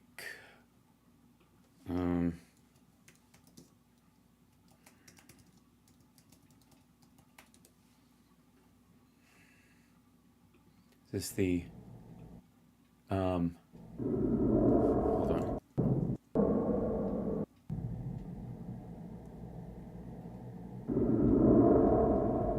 In America, there's a burglary every 11 seconds. Okay, so yeah, so this is the, I'm not going to show it on screen because I'll get a copyright strike. This is the opening of the movie Cobra in 1986. An armed robbery every 65 seconds. An armed robbery every 65 seconds in 1986. A violent crime every 25 seconds. A murder every 24 minutes. And 250 rapes a day. 250 rapes a day. That was the, I'll never forget, like the opening of that. I'm a big fan of Cobra. I like the movie a lot. Most people don't know Stallone wrote that as a comedy, and then it actually started to work, so he put it together. It was meant to be a spoof of his other movies, and then he just took out all the jokes, essentially, and whatever. Anyways, and made it a horror action film. But 250 rapes a day. That's borderline around the same number he's talking about. Yeah, it's in Trump's America. Right. Leadership structure left us an FBI that permitted a man or woman to be killed twice an hour in this country. There's a murder every 24 minutes. Yeah, two times an hour. It was actually worse in 1986. It was, 2.2 people were killed an hour. The FBI, and by the way, the FBI doesn't do shit about murders, rapes, violent crime until it crosses state lines. Or it's involved in some sort of I guess if the dude's being paid with international funds to go kill people. If it's a hitman or something. That's our response to them. When I go to Congress and I go to the Hill, I say, hey, I'm not police. I say, hey, and that's the sound of me doing a rail of Adderall off the desk when I'm at fucking Chuck Grassley's office. In your neighborhood because it's a Republican or Democratic. I'm asking you for help on what your priorities are and what your resources needs are and where you need training, and we're going to send them to you. That's why we're putting 1,500 FBI employees into the field and outside of Washington, D.C. Now, if the Democrats want to play politics with that, they're the elected officials. They get to say what they want. But yelling at me and Bongino, we could take it all day long. Apparently not. You both look like you're at the fucking principal's office, getting your ass handed to you by the vice principal. And again, they didn't leave you. But I got news for you, asshole. You're gonna leave your predecessor, or your I don't know, I don't know how long he'll be in. I doubt he'll stay in if I don't know if he'll make it to the end of Trump's term. But there's no way Kash Patel stays through a Democratic administration. There's just no fucking way. Both of them are going to beat feet the second that a Democrat is in office. But whoever they hand it over to, the numbers are going to be fairly close to the same. They vacillate around that number because we're a country of 340 million people and it's growing all the time, and that's just what happens. I don't even understand why. Why did they do that? I mean, why put the FBI and its reputation at risk? What, it was just to win an election? Why? Because they're weak. They're weak. I know, because I've seen the papers on there. Because they're weak. Shut the fuck up. They're weak. At least their pants fit. I hate weak people. I can't stand it. I hate weak people. Victims of crime especially. You're so weak, and the criminals come and they do terrible things, and then I have to come in there, and then my desk is covered in all this shit. We're on TV, so I already said BS once. But they didn't have the guts, the courage, or the character to do the right thing. They did the easy thing. Donald Trump became a convenient political football. They thought they could leverage. They thought they thought with the media on their side that they'd get away with it. I know that there are Edit. Man, they're cutting the hell out of him. Did you notice that one too? Look at the tail end of this. Like, he just rambles or swears and they have to cut it out. But this sucks. They thought they thought with the media on their side that they'd get away with it. I know that there are See that? Where they get away with a slice and then they bring her part in. cells, drug trafficking cells and human trafficking cells. How significant is this in America? Yeah, where are these cells? I hear all these cells. You hear cells, you know? You do. You hear it. And you're like, yeah, I do. I hear it. Like, how much of these cells? Are they around? Are there a lot of them? Are there so many of them? I should be scared. Lucky you guys are here. Otherwise, nobody'd be doing anything about these cells. It's everywhere. I mean, when you open... It's everywhere. It's not everywhere. No, it's everywhere you are because you hang out at Mar-a-Lago and Doral. The border, like, look, that's not a political statement. The border was open for 4 years. So what happens is crime metastasizes. What happens is you have hundreds of thousands of illegals come across. Okay, by the way, human trafficking is not the... Let's be clear. Humans in traffic is not an example of human trafficking. And somebody being snuck across the border is not human trafficking. That's people paying coyotes to traffic them. They're not being trafficked. Being trafficked means you are being bought and sold. It's a euphemism for fucking slavery, okay? When they say human trafficking, that's what we're really talking about. We're either talking about women who are forced into the sex trade by pimps and boyfriends and can't get out of it, don't do it out of choice, aren't just making this decision and they're in danger of their lives, or someone who's kidnapped and put into forced labor or the sex trade or any of those things. That's human trafficking. Paying a coyote to give you a bus ride across the fucking, like, the bridge or put you in the back of a truck to sneak you in is not human trafficking. And human trafficking, like, using that phrase loosely with people sneaking into the country, it really does a disservice to the people that are actually being trafficked. Right? This is so fucking lazy. A bunch of them are really bad criminals. Not all of them, but a bunch of them. Which one of the babies are? Which one of the babies with cancer are? Then they nest into societies. And this is why we're rolling out Mexican street gang task forces across the country. They nest into societies, you know, because our society just is like a big open wound waiting to be infested with Mexican gangs. You mean the people, nobody nests into society in a fucking gang. They settle in opposition to the law enforcement and the local life. If they nest into the society, you know what that means? They settle down. They have a family. They get a job. They work under the table, but they bust their fucking ass every day doing really uncomfortable physical labor. Asshole. Because it's not the international gangs that are just the problem. It's these inner city gangs that exist in one or two towns here and there. And these inner city gangs that exist here and there, in one or two towns here and there. I thought they were everywhere. Metastasized and taken over the drug trade, the sex trafficking trade, the child forced label trade. The forced labeling? I hate when they forced label a kid. Like, because when the kid grows up and you're like still labeled as a kid, you know what I mean? Also, has this motherfucker never seen like The Godfather or Scarface? Right? What, you think this is fucking new? Not gang trade.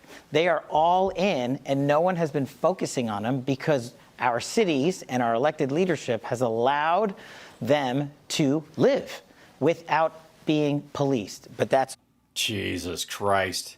No, they haven't. And you don't get to come in if they're based in us unless you have evidence they're crossing a state line with something. And if somebody shows up there and they purchase a person, they are, I guess they would be a customer of that RICO thing, and you could arrest them and work your way up. But even in that circumstance, if they are engaged in human trafficking and that they are purchasing human beings or they're purchasing drugs or guns and they're bringing them in, they're low on the totem pole in terms of how this shit's getting in. And the only thing you can do is arrest them and try to roll them up to try and get to the top of it, which is what fucking Crossfire Hurricane was for. For now that Dan and I are in the seat. This is bullshit. Scary. What do you want to say to families out there?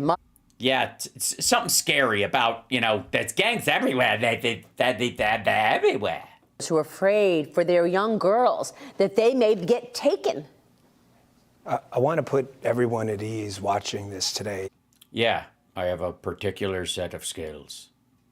I will find you, and I will kill you. There is, I hate cliches, but there really is a new sheriff in town. Oh, God.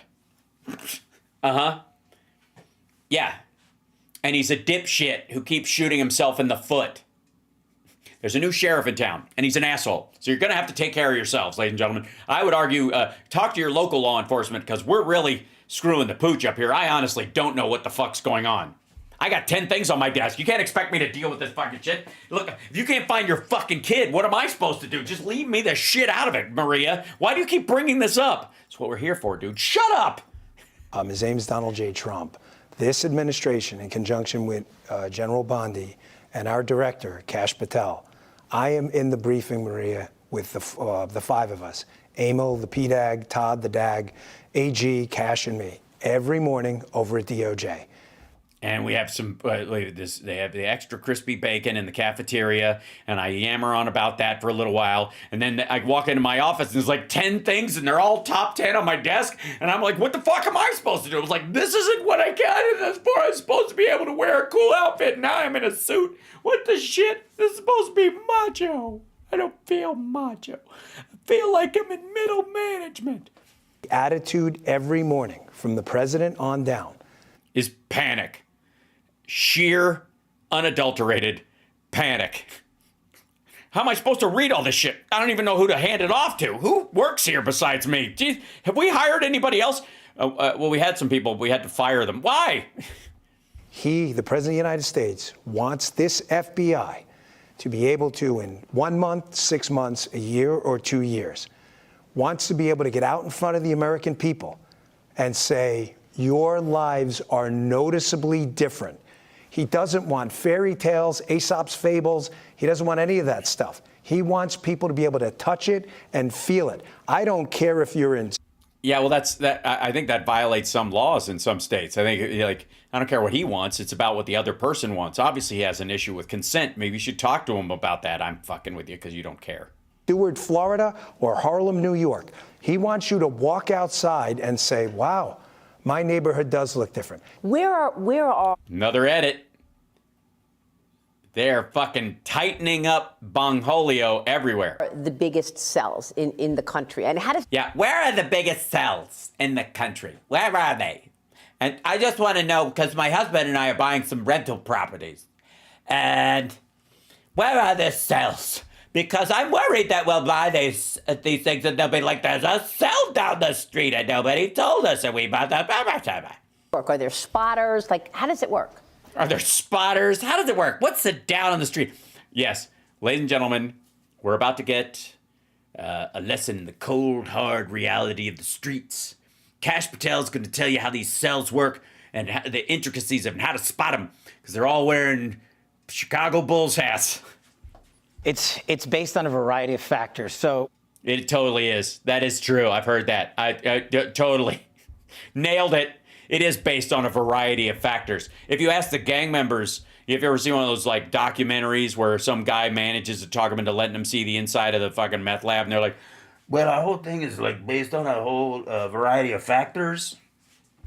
Comes to trafficking, you got to look at the interstate system and look at the intersections of the interstate system running. That is true. Not the clover leaves. People always go, must be the clover leaves. And you go, nope. It's anywhere you're on a highway and there's oddly a stop sign in the middle of it. And you're like, where the fuck are we in this podunk fucking state that there's a stop sign in the middle of the highway? And like, well, this is the intersection. This is, what is this? This is where you pick up a piece of ass. This is a whole area. Midwest and across the country. Then you just got to look for hard evidence. I didn't know this till...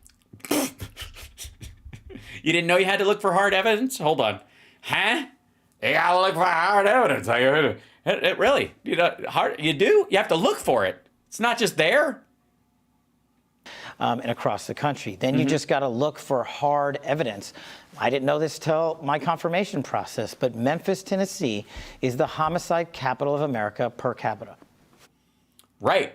And it's been that way since Elon Musk built his weird little AI there. We think there are machines going out at night and killing people, but we don't know. Bongholio would get down there, but he's got too much shit on his desk, and he's overwhelmed, and you just can't ask him because he gets all mad, and he starts going, I never like the bacon anyways, and then he storms out, and General Bondi has to go and calm him the fuck down.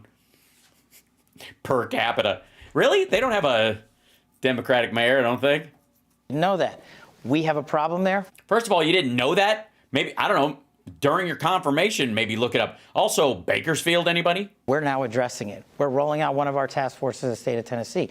But we also know that Ohio possesses the roadway system where the trafficking is through the roof just because of the interstate. So, well, that and Jim Jordan, I mean, he's literally the congressional delegate for looking the other way. I mean, if you really want to engage in some really hinky shit, you want to do it in Jim Jordan's district because he's literally, you know, fish stinks from the head, and he's probably directing everybody to just look away and ignore it and pretend you never saw it. You have to get out there. So Ohio and Tennessee. All right, way to fuck up the whole country, Ohio and Tennessee. In the field, not just let the FBI agents and intel folks get out there and do the work, but partner with state and local law enforcement. Hold on. You didn't find that out by going out in the field. You didn't walk into the middle of a fucking intersection in Ohio and go, wait a minute. Hold on. 3, 4, 7, carry the 2. Holy shit. This is the biggest intersection of human trafficking in the country. In Fayetteville, how did that happen? Right? You didn't go down to fucking Memphis and go, do you hear that?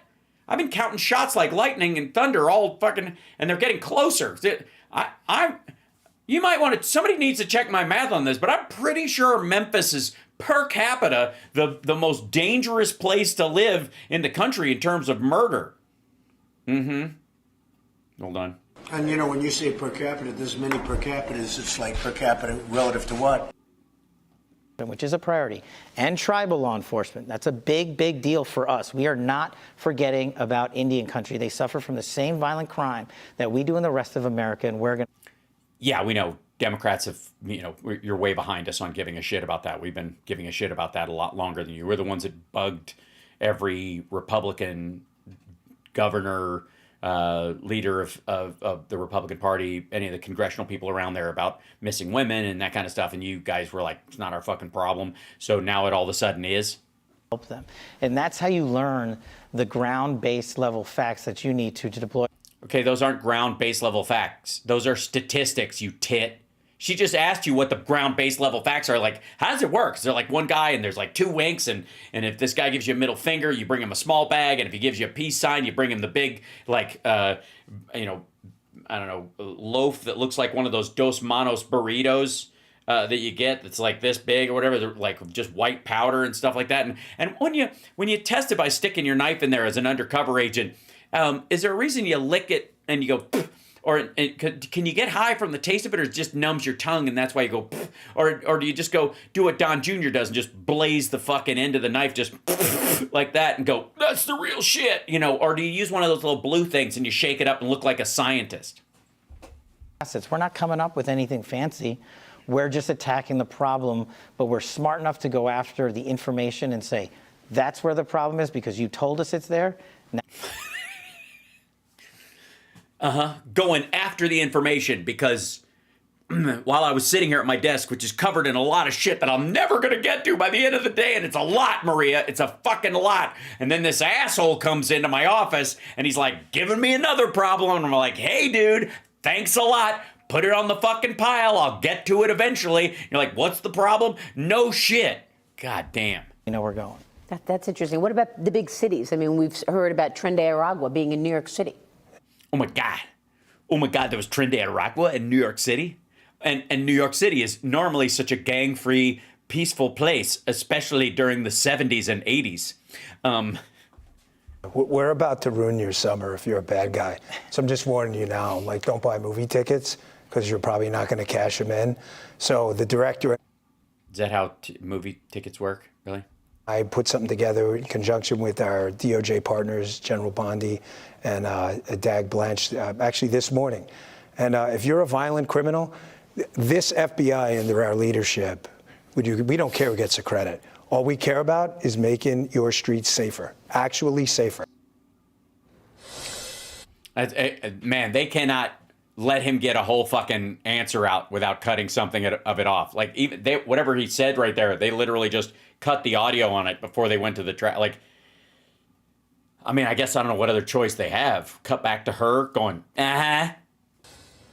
Coming up, the assassination attempts on President Trump's life. Why don't we know more today, more than a year later? I know. Because there's nothing really to know, and we basically know all that's important to know about this, and there is no big conspiracy behind it, and so they're just ignoring it because both of these guys were maggots. Both of them were, pro-Trump and had listened to Alex Jones, and the more they dig, the more they find out that these people actually thought Trump wasn't Trumpy enough at certain times, and so that's why. Oh, and you got these two dickheads running things, so they're not going to tell you.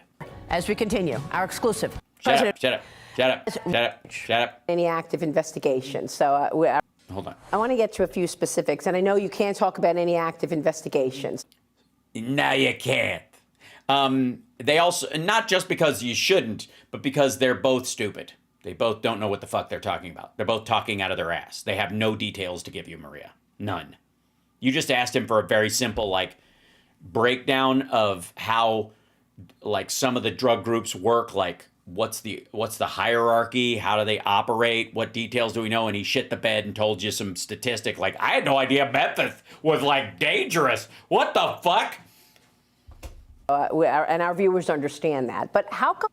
Yeah, they totally do. We don't have more information on the assassination attempts on President Trump. There's two reasons. Mm-hmm. Him and him. I'm an idiot and he's a fuckhead. So I don't know what to tell you. Dumb and dumber. That's their two reasons. Open, ongoing prosecutions. So. Against the dead guy? I mean, the guy in Florida never got a shot off, so whatever the fuck. But the guy who's dead, what are you waiting for? Two of the investigations are obviously closed because the individuals are dead. But there's two live prosecutions. And so we can't get ahead of the federal court case. What? A lot of that information will come out in the federal court cases. Hold on. How many? The other dude isn't dead. The Florida dude got arrested. He's in jail. One of them's dead. So talk about the dead guy, dummy. But we have personally invested our time in making sure that we have... He is so mad she's asking him these questions. Fuck you, Maria. God damn it. Do you have any idea how much shit I have on my desk? This is a lot. It's a lot, okay? You think I want to get to this right away? It's just 2 presidential assassinations during a campaign year. What do you want from me? I got everything on my desk that's important. I don't have time for this. I don't have time for you and your ass face. Looked at any possible international connections to terrorism and adversaries alike. And we've both been down to Quantico. We've both done the... I'm sorry, terrorists and adversaries? Are we not adversarial towards terrorists anymore? I guess not, since Trump's friends with Qatar. Laboratory testing. We've both seen the explosives analysis. We've both seen the firearm and physically held it. We are all... And? You've both seen the firearm and physically held... Did you chub a little? The fuck does that have to do with anything? We know there was a gun involved, dummy. That's not a... So that was actually a gun? He actually had a gun? He had it? Did he? On these investigations. Are we going to be surprised at what you learned? No. We're going to... No. You're going to hear more bullshit. You know what, Maria? Listen, Maria, you and your fucking bullshit. Am I... Does he, he might have a chip on his shoulder from just when he used to work at Fox. Did he always hate her? Cash is not kidding. We've been personally briefed extensively on every single... Yeah, she didn't expect him that he was kidding, dipshit. Detail, nugget, tendril of this case. One is actively in court right now, so out of respect for the case, it's probably more appropriate that I stay quiet on that. However, I'm not going to tell people what they want to hear. I'm going to tell you the truth, and whether you like it or not is up to you. Right, so the dude in fucking Butler was a lone asshole, and there was no real big failure like they said, it was just normal people screwing up. If they hadn't pulled the two guys that were in that little tower area from their position to go look for the shooter on the ground, they'd have seen him crawl up on the roof and shot him faster. But since they were pulled to go look because they saw somebody walking around and nobody saw him jump up there, by the time he jumped up, they had left their little perch. They had a perfect view of where he was, and they'd been asked to move away. That's why. That's what happened. They should have stayed where they were, and other people should have covered the grounds. That would have been that. And it wouldn't have been a thing at all. That's the reality. One guy by himself, fixated, stupid, and fucking Butler and Trump's stupid advance team because he moved his shit around or he made last minute decisions and they didn't have time to clear these fucking things, and they weren't able to make a full analysis of where this shit. Did I jump out? Am I good? Am I right? They weren't able to do a full analysis of the space to see if it was safe or look for weaknesses in it and all that kind of stuff, right?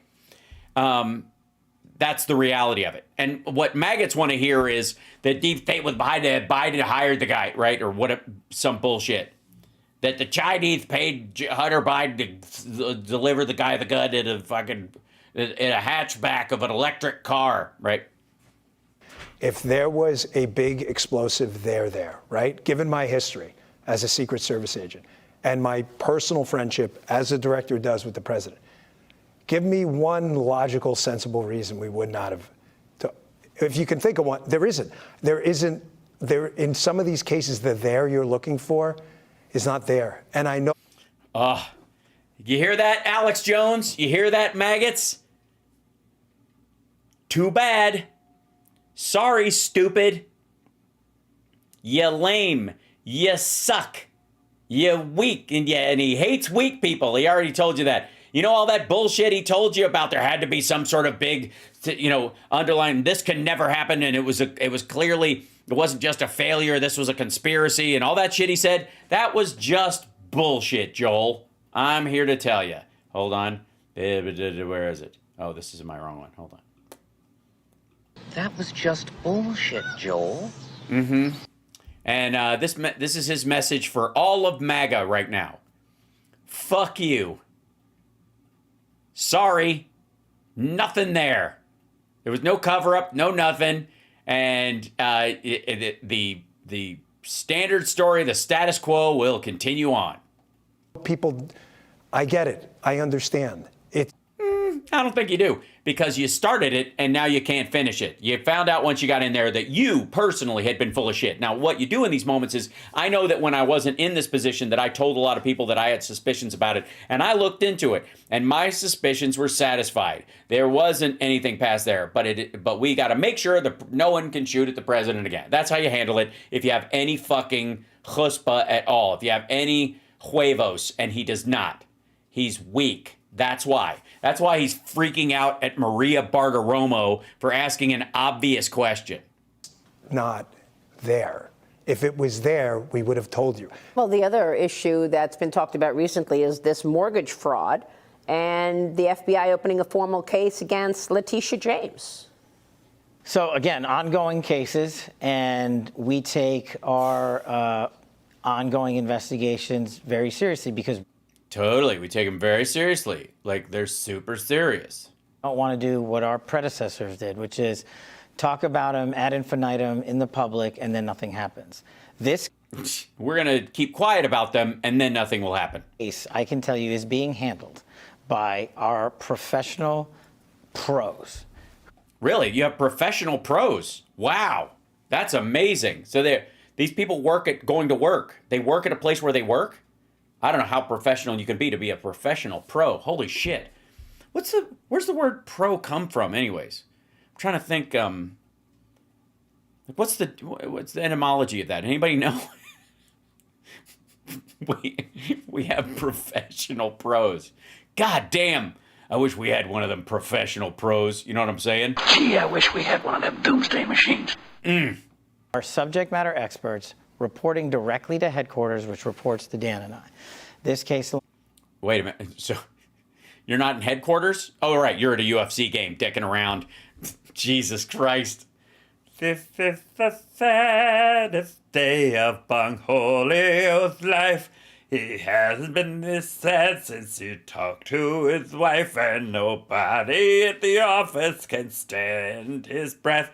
He knows that this work will be his early death. It drives him crazy to wear a suit. Doot, doot. He sits in his office and toot, toot.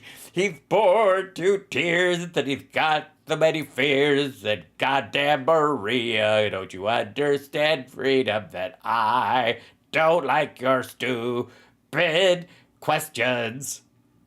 Ladies and gentlemen, that's from a band called The Professional Pros. Yeah. Others, because it is a case of great public importance. And unlike other leaders who previously... Like, I won't even say, okay? Are you threatening me? That, like, unlike other people, okay? Sat in these seats, we don't prejudge any case. We don't care what party elected you to what. It doesn't Yeah, you do. That's why you're in trouble, asshole. Matter to us. It's irrelevant. If you broke the law, we are going to find out and we are going to investigate you. And if you told this to Trump, because I feel like it would make him upset. We are going to discuss that matter with the Department of Justice. And this is one of the things that your viewers take away nothing else from this interview. And I hope they take nothing away from this interview, but nothing else. The FBI does not make prosecutorial decisions. You asked in the beginning how the FBI was weaponized. Well, the FBI hijacked the constitutional responsibility of the Department of Justice and the Attorney General, and James Comey and others specifically decided what cases to prosecute and not prosecute. Don't believe me? Go to the videotape in the Hillary Clinton investigation. We don't decide prosecutions, and neither does any. Dude, you don't even decide what your day looks like. Yeah, trust me. I don't think you do any of the fucking work, dummy. None of us do.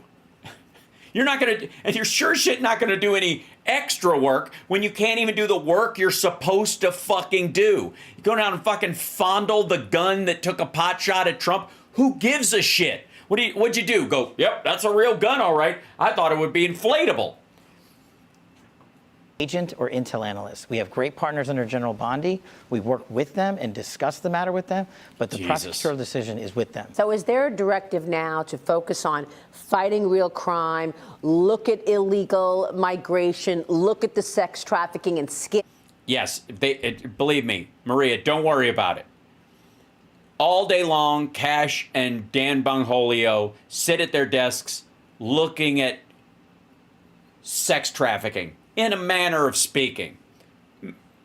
They don't download it. I think they just watch it on whatever site is available to them. There's got to be so much video in the files there at the FBI. You'd never, yeah. So yeah, they're taking a look at. Don't worry, okay? I don't want you to worry.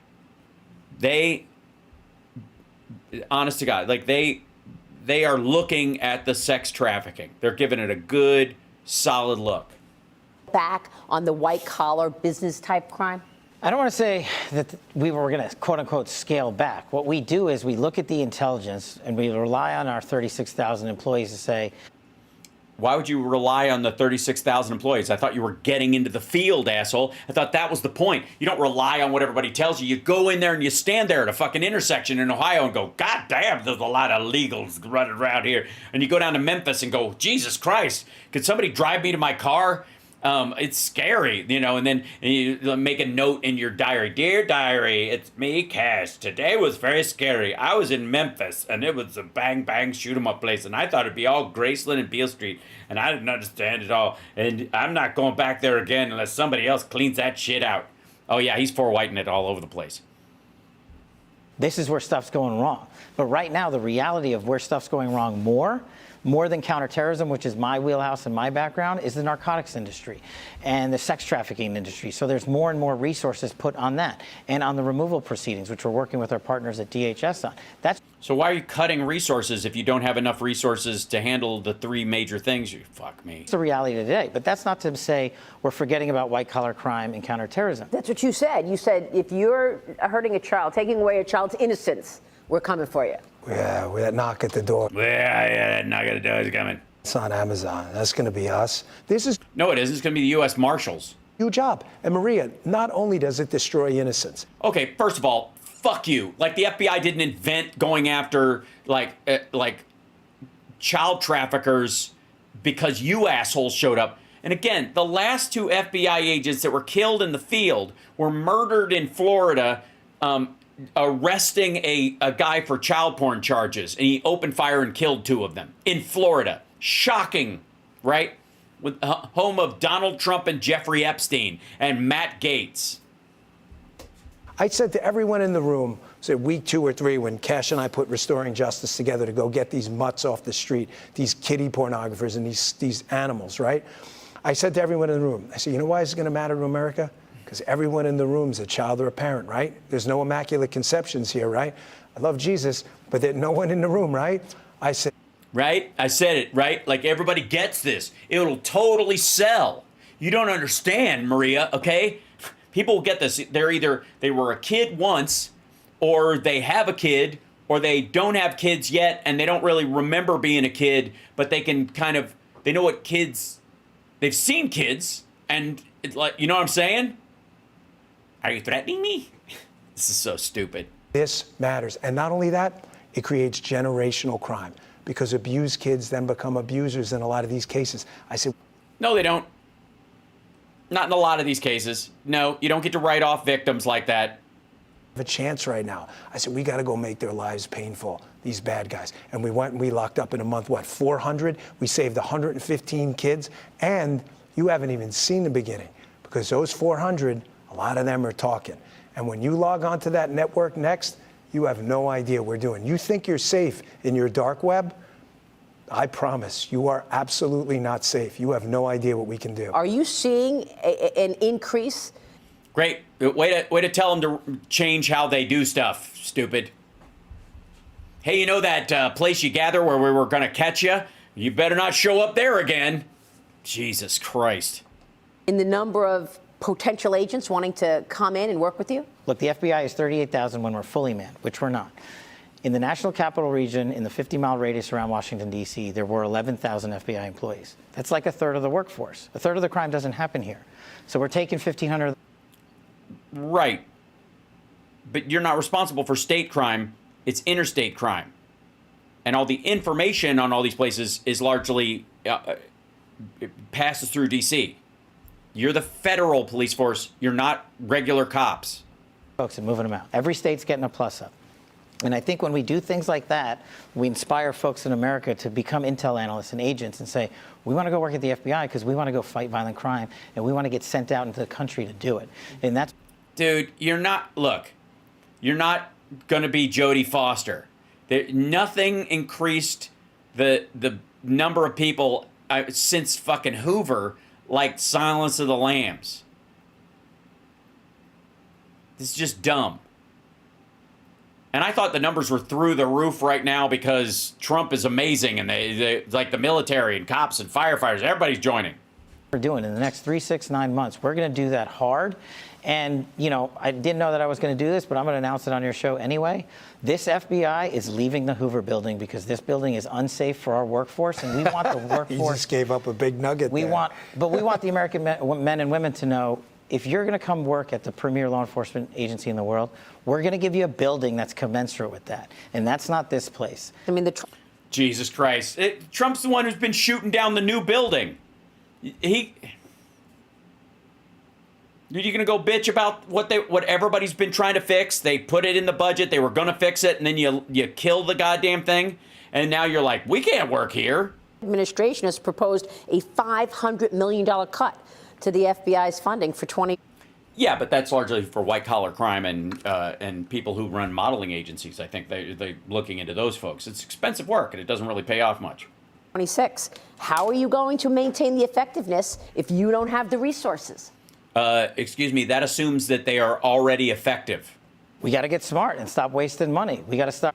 Oh, so you're stepping down, I see. Thinking up fantasies in Maryland and building $5 billion new buildings. We have people who are able to do the job on the budgets we're given.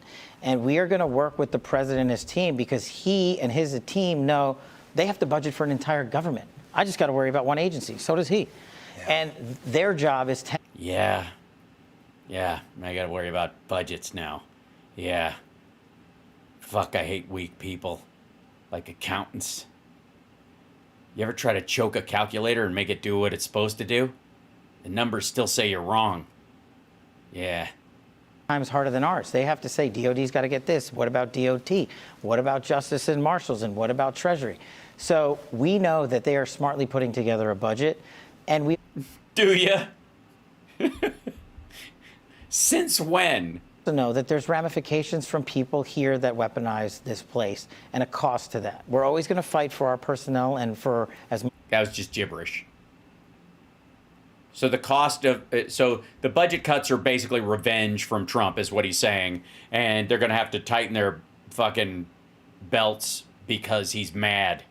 They're going to have to fire a bunch of people that are necessary to protecting people from human trafficking and drug smugglers and gun runners and terrorism. They're going to have to cut that because Trump's butthurt, because these assholes sold him a bill of goods that didn't pay out. Money as we can get. But I think when we show you real-time examples of getting out of places like this, because just to fix this building would cost billions of dollars only for a couple of years of runway, it shows you that we're serious about saving and being good stewards of the taxpayer dollars and hiring more agents. No, it wouldn't. That doesn't say that to me at all. The federal system should be centrally located so they can coordinate. Why would you want them spread out all over the place? Because it would just give more opportunities for bad actors to break into the system and its connectivity. I mean, I guess arguably you're going to have to ratchet up the communication system amongst the FBI offices so that they're on the same level as the military or grade or higher, instead of building new buildings. So what are your colleagues saying about this, that you're going to get out of the Hoover building? Well, he's a man of his word. I mean, he said that he was interested in shutting down Hoover, and I don't think people took him seriously. And it's been 2 months, and I think it's good that he broke it on your show, because me and him were on the tour yesterday of an alternate facility where the building we're looking at, and everyone was taking pictures, and they knew something was up because me and him were there. So that's good you guys got it first. But Cash could have made a pretty easy decision, which is go up to Congress and say, hey, you know what? We're going to go back and ask for this $1 billion new facility. And you know what he said? He said, go find us a place already up and running. We can go in. It's going to need some upgrades, you know, skiffs where we can talk, safes, that kind of thing. Obviously, some security upgrades in the front. Obviously, a few. Yeah. Saving the taxpayer a fortune. So are you going to move 1,000 employees from Washington to field offices across the country? 1,500. 1,500. We are. We are already launched that plan, and... Will that do any good? Looked at... They're going to Alabama? Well, so Redstone Arsenal is one of the crown jewels of the FBI, and it's on a military campus of 38,000 acres in Huntsville, Alabama. And the Yes, where all the people from Operation Paperclip were sent, because Huntsville looks like Deutschland in the summertime. It would be wonderful. FBI built 5 new buildings. Springtime for Hitler and Germany. Brum, brum, brum, brum, brum. Deutschland is happy and gay. There, and a kinetic cyber training facility, a long-range facility, our terrorism explosive device centers there. So when you go and you want to become a new FBI agent, we send you to Quantico. When you're in the job for a couple of years and you need advanced training, you go to Huntsville.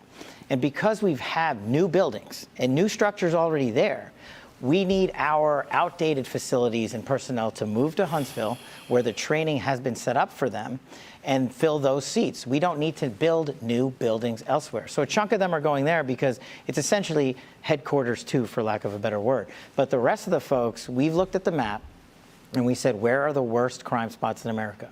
That's how we're choosing where the agents and intel folks go. Then our leaders in the field are working with state, local, and tribal leaders to say, hey, we've got a serious problem on Navajo, or we've got a big deal going on outside of Chicago. Those agents and intel analysts are going. Yeah, and I guess the idea is that if they're going to a bagel shop near the crime itself, they'll have a keener insight into it. At their direction, based on ground level intelligence. You want to make your promotions, go make cases in the field, and you're getting promoted under this leadership structure. You don't. To where? You get promoted to where? Higher rank within the exact same field office? So you never move up the chain? So you basically boil down the leadership at the FBI into a small office where nobody's looking over your fucking shoulder. Because that's essentially what it's doing. Like, these guys don't want FBI agents who are suspicious by nature and good investigators and have a keen eye for bullshit looking at them every day. They want these guys out in the field in the rest of the country so they don't have to look them in the eye. That's what this is about. They want the FBI office in D.C. to be like a White House, not a coordinating space like the Pentagon. Thanks, Robert. Appreciate that. Sorry, lagging behind because I missed the beginning of the show. No worries. Thank you for being here at all. Adore you. Thank you. Have to come to Washington. One of the biggest cost-saving things we did was we ended this TDY boondoggle to D.C. that has been institutionalized by prior leadership, mandating you come here. And here's the kicker. Not only do you get your salary, you get a per diem TDY for your entire 18-month tour. That's over. Right. And that way we can guarantee that no one will be looking over our shoulder and no one will be giving us a run for our money. And when time comes to replace us, there won't be anybody in that power position because we broomed them all out into the field. And that way we can stiff arm anybody that would show us how shit actually works.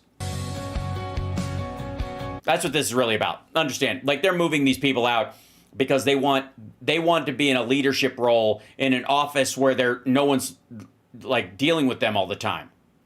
They want to shrink the workforce down there to like a small administrative group, so they don't have to be around the rest of the agents the rest of the time unless they're doing like tours like Hegseth, doing fucking PT with them or going to shooting ranges. Oh, it's not over yet. Almost done, Oliver. What actually happened on January 6th?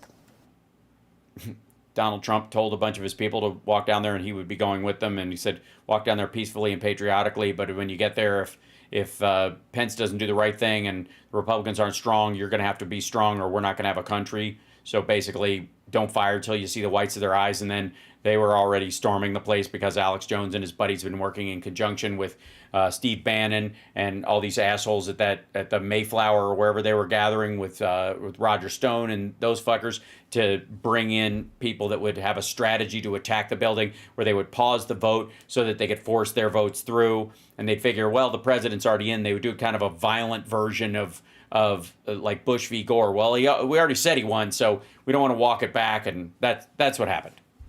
Oh, and Ashley Babbitt brought a knife. So there is, as it seems that I find myself in a similar situation as Russiagate. Because on January 6th, in the prior Trump administration, I was the chief of staff to the Department of Defense. And I spent 4 years in a minor fortune litigating the truth because people politicized what actually happened on January 6th. January 6th was political. And we now know unequivocally that President Trump lawfully authorized the deployment of National Guard, and me, as the head of the Office of Secretary of Defense, with the Secretary of Defense, took that action. When it finally came in, because it had to have the governor and mayor of D.C.'s approval on it, that's the way the law works. Fuck off. And once it finally came in on January 6th, remember, we offered to them days beforehand, and they rejected. Yeah, okay, fuck this. No, we're not even going there. They shouldn't, asshole, they should not have needed armed guards to protect the Capitol from Trump's asshole followers. They shouldn't have needed it. Even if they turned it down, why would they even suspect that these motherfuckers would actually storm the fucking place? Like, looking back, we now know you guys had planned this for a while. But let's be completely honest. Nobody should have to worry about disenfranchised voters who don't like the turnout attacking the fucking Capitol to try and stop the voting process so that they can hang Mike Pence, so that they can force through their version of leadership. That shouldn't be necessary. And by the way, there were enough people there. There were enough cops there if they wanted to open fire. If the cops had just started shooting, they'd have killed a bunch of people and everybody else would have run away. And a couple of people who brought guns would have probably killed some cops and it would have been fucking awful. So the diversionary tactic to walk people through hallways and empty them back out into the side parking lot, which is exactly what they fucking did, while they helped everybody in the Senate and the House escape so that none of these dumb fucks could kill them. was a great strategy considering the circumstance, because the alternative was to fucking kill these dipshits. That's what happened. Was it an insurrection? No. It was a failed insurrection. It was an attempted insurrection run by a bunch of dipshits and clowns and egomaniacs. And in many cases, pedophiles and wife beaters, according to the people that Trump has let out. So, okay, here we go. This guy, one second.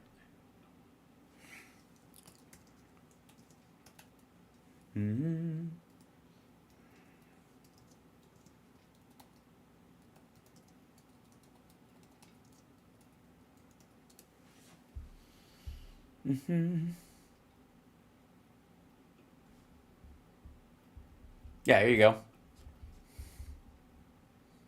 Houston man pardoned for Jan 6 crimes, arrested on 2016 charge for online solicitation of a minor. Andrew Take was one of more than 1,500 people pardoned by President Trump by AutoPen, by the way. There's no fucking way he signed all of those pardons. I mean, why are people, when the AutoPen story is brought up with Biden, I want to know why, if people are going to say, Biden, like, Biden used an AutoPen for stuff. Well, if he says yes to that pile of stuff, I've looked through it, that's fine. They could do all the signing with the machine if you want to. The idea that Trump signed all these by hand is just stupid. Didn't happen. Shut the fuck up. Okay. It was more than 1,500 people pardoned by Trump last month for crimes related to the 2021 attack. He still faces a criminal charge in Harris County stemming from 2016.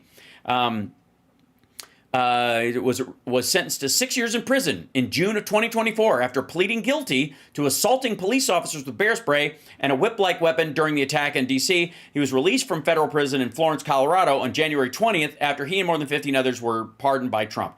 At approximately 11:30 a.m. on Thursday, he was taken into custody in Leon County, located 2 hours north of Houston. According to the DA's office, the arrest occurred after a surveillance operation with the assistance of multiple law enforcement agencies. We would like to thank the coordinated efforts of our office's Fugitive Apprehension Section, Leon County Sheriff's Office, and Texas Department of Public Safety for their diligence in getting this suspect child predator back into custody. Trump pardoned a child predator. This was an open case, by the way, for this fucking guy. And the reason the Fugitive Task Force, I think, was after him was because he knew that they were going to come after him after he was let out for this thing. After he's let out for January 6th. The defense attorney listed for, they said, online did not immediately respond. According to Harris County court documents, he's accused of pursuing a sexual relationship with an individual he knew to be under the age of 17 via an online messaging service. The case was still pending in Harris County when he was arrested.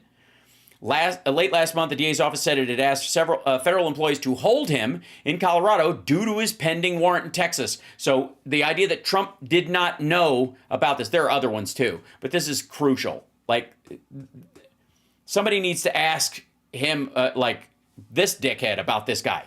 So why did Trump pardon a guy who had an open warrant for being a child predator from Texas? We've put out the letters, and your show has done great coverage showing how it was rejected. We mobilized the fastest cold start in Washington, D.C. since World War II, and the largest occupation of D.C. by the National Guard since the American Revolution. That's what happened on January 6th, but what you and your viewers want to know, now that we've beat back that disinformation campaign with actual truth, is what was the FBI doing? Well, we got answers coming. We just found it. Yeah, they're coming. Of information, and it's on its way to Capitol Hill right now. And they've asked, and they're getting that. Edit. It's on its way to Capitol Hill right now. Edit. Listen. Found a trove of information, and it's on its way to Capitol Hill right now. And they've asked, and they're getting them, and you're getting answers on January 6th. See that cut? They're slicing the shit out of this. There's a probably an FBI lawyer standing right off the side of it going, yeah, we can't say that. We can't bring that up. Cut that little piece out. These words can't be in there. That's what they're talking about. Yeah, everything's fucking 2 weeks. You're getting answers on what sourcing was utilized, what money was utilized, how many assets were utilized, who made those decisions. And how many of these assholes were red-handed, caught by their own videos that they posted live on Facebook. How about that? How about nobody needed to be snitched on because these motherfuckers were live streaming it? We can only control the FBI, but you're getting it from the FBI. Were there FBI agents undercover egging people on? No. Like I said, that answer is coming. No. That answer is no. And it's on its way to Congress. You're no. About to, I saw it. I saw the portfolio of information. We dug far and wide to find it. And I'm pretty sure now we have a conclusive, definitive answer. Yeah, and the answer is no, fuckhead. You and the public are going to have it. You're going to see it in writing over to Capitol Hill. In writing, really? You're not using semaphore or signal flares? I just want to be sure we're clear. I'll bet on that, real Barney sauce. I'm telling, Bernays sauce. Don't get saucy with me, Bernays. Been an agent and a police officer. There is a difference between an agent. I know you know this. I don't mean to. See, that's what I'm talking about. They've got informants. That's because a lot of these people went, oh shit, this is going too far. And they called the FBI on their fucking friends after the fact because they knew they were looking for people who attacked police officers on the day and like, shit, I didn't do it. And I'm on video. I'm right next to the fucking guy. And I know you guys are going to knock on my fucking door. So it was his idea. That's what they're talking about. These weren't agents. Fuck this dude. Police officer. There is a difference between an agent. I know you know this. I don't mean to sound ridiculous. An agent, meaning a trained GS 1811 federal agent, and a source or an asset. There's a difference. So when you... Right. Yeah, we know that. So I look forward to you letting all the maggots down easy. See the material, which I promise you is coming. Again, I'm not asking you to trust us. I know it's coming because I saw it yesterday. When you see it, I just... Yeah, what you're going to see is that some people were there who called the fucking FBI, and other people had spoken to the FBI before because they thought they were aligned with Trump, so they thought they were part of it. They were going to inform on Antifa while they were there, and they turned in some people they thought were Antifa, and it turned out to be other maggots. You understand that it's not an apology for anything. Thank you. But there's a difference between agents and assets. That is important. It's important. It is important. It's fucking stupid. Everybody knows this. Yeah. And I just hope when people put that information out there, they make the distinction. Not that it's better or worse. No. You guys have been the ones not making the distinction. I've been saying this all along, that if there's ever any of this shit that's coming up, it's because people who called the FBI and were an asset turned other people in because they were fucking pedos and wife beaters and violent extremists, and they were talking real shit about hanging people, and they're like, I don't want to be a part of this. I walked up the steps and I was all caught up in it, but I didn't punch any cops, and this motherfucker was beating somebody with a flagpole, and I saw him, and his name's Dave. Like, that's who they're talking about. But this idea that, like, there were agents in there, you know, the fucking maggot whisperers, like Ray Epps or something, walking up, working, you know, I got a signal from my FBI handler, attack now. And then all these people like fucking Manchurian candidates heard the perfect phrase and start like zombie attacking the fucking Capitol. Didn't happen. And that's what he's setting up. I would like to say for the record, that's what he's setting up. These dumb motherfuckers were saying, they got FBI agents dressed up as maggots.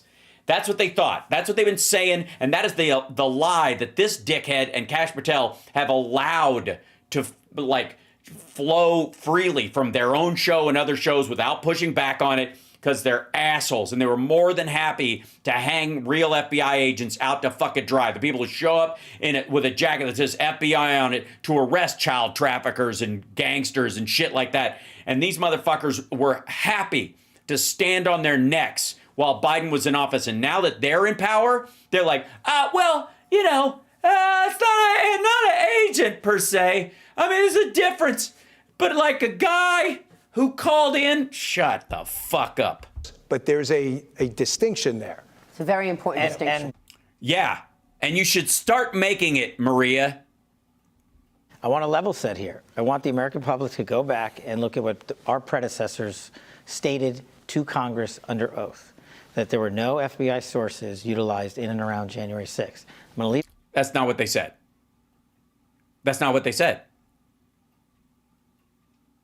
That is not what was said. That's not what Chris Wray said at all. That's not any of it. They never said there was no sources used around January 6th. They would never even say that. They were like, we don't talk about sources and methods.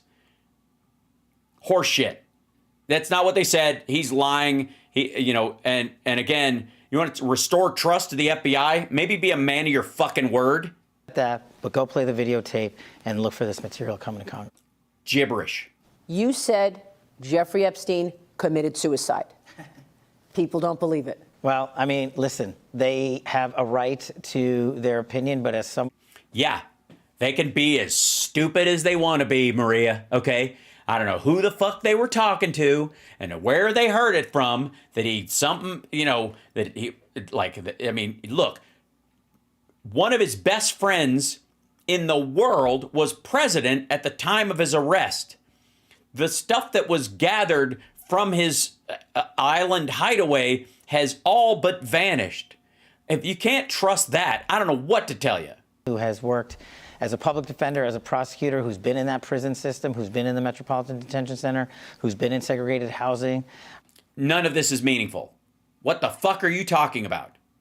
I've seen what bars look like. I've watched several episodes of Law and Order. You know a suicide when you see one. So you watched it happen on video? Do you? That's what that was. He killed himself. Boom. Fuck you, Alex Jones. Fuck you, Glenn Beck, and you shitheels. All you lazy, deep state motherfuckers. Boo-hoo, fucking you. Your guys say he killed himself. End of fucking story. I don't have to believe them because I don't like either one of them.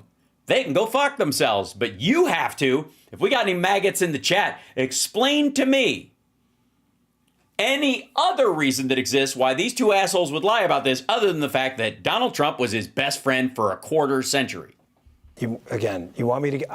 I've seen the whole file. He killed himself. I know it's hard work, but yeah, reading, looking at things. You've seen the whole file, and your desk is covered in things. You promoted Stephen Jensen, the architect of the FBI's overzealous January 6th investigation. I want the American public... Edit. Another one. Look at this.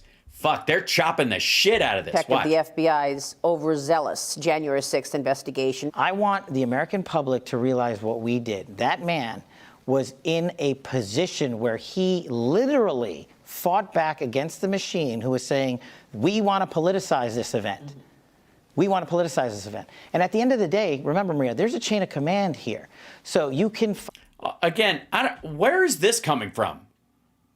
Where's this idea that people are trying to politicize January 6th? It was a political attack. The losing side engaged in violence. What are you talking? What? This wasn't like it wasn't like independents showed up in mass to show their disdain for the system as a whole. Back your chain of command to a certain degree before they fire you.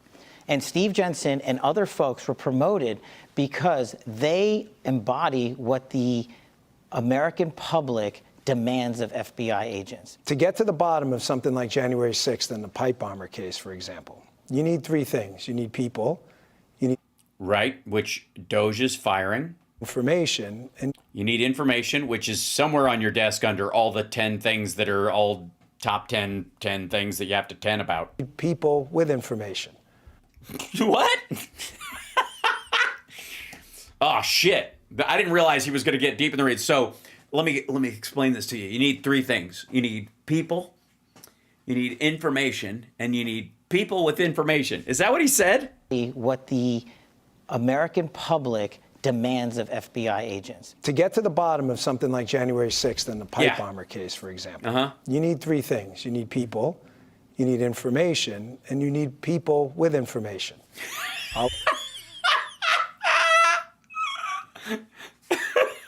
Thanks.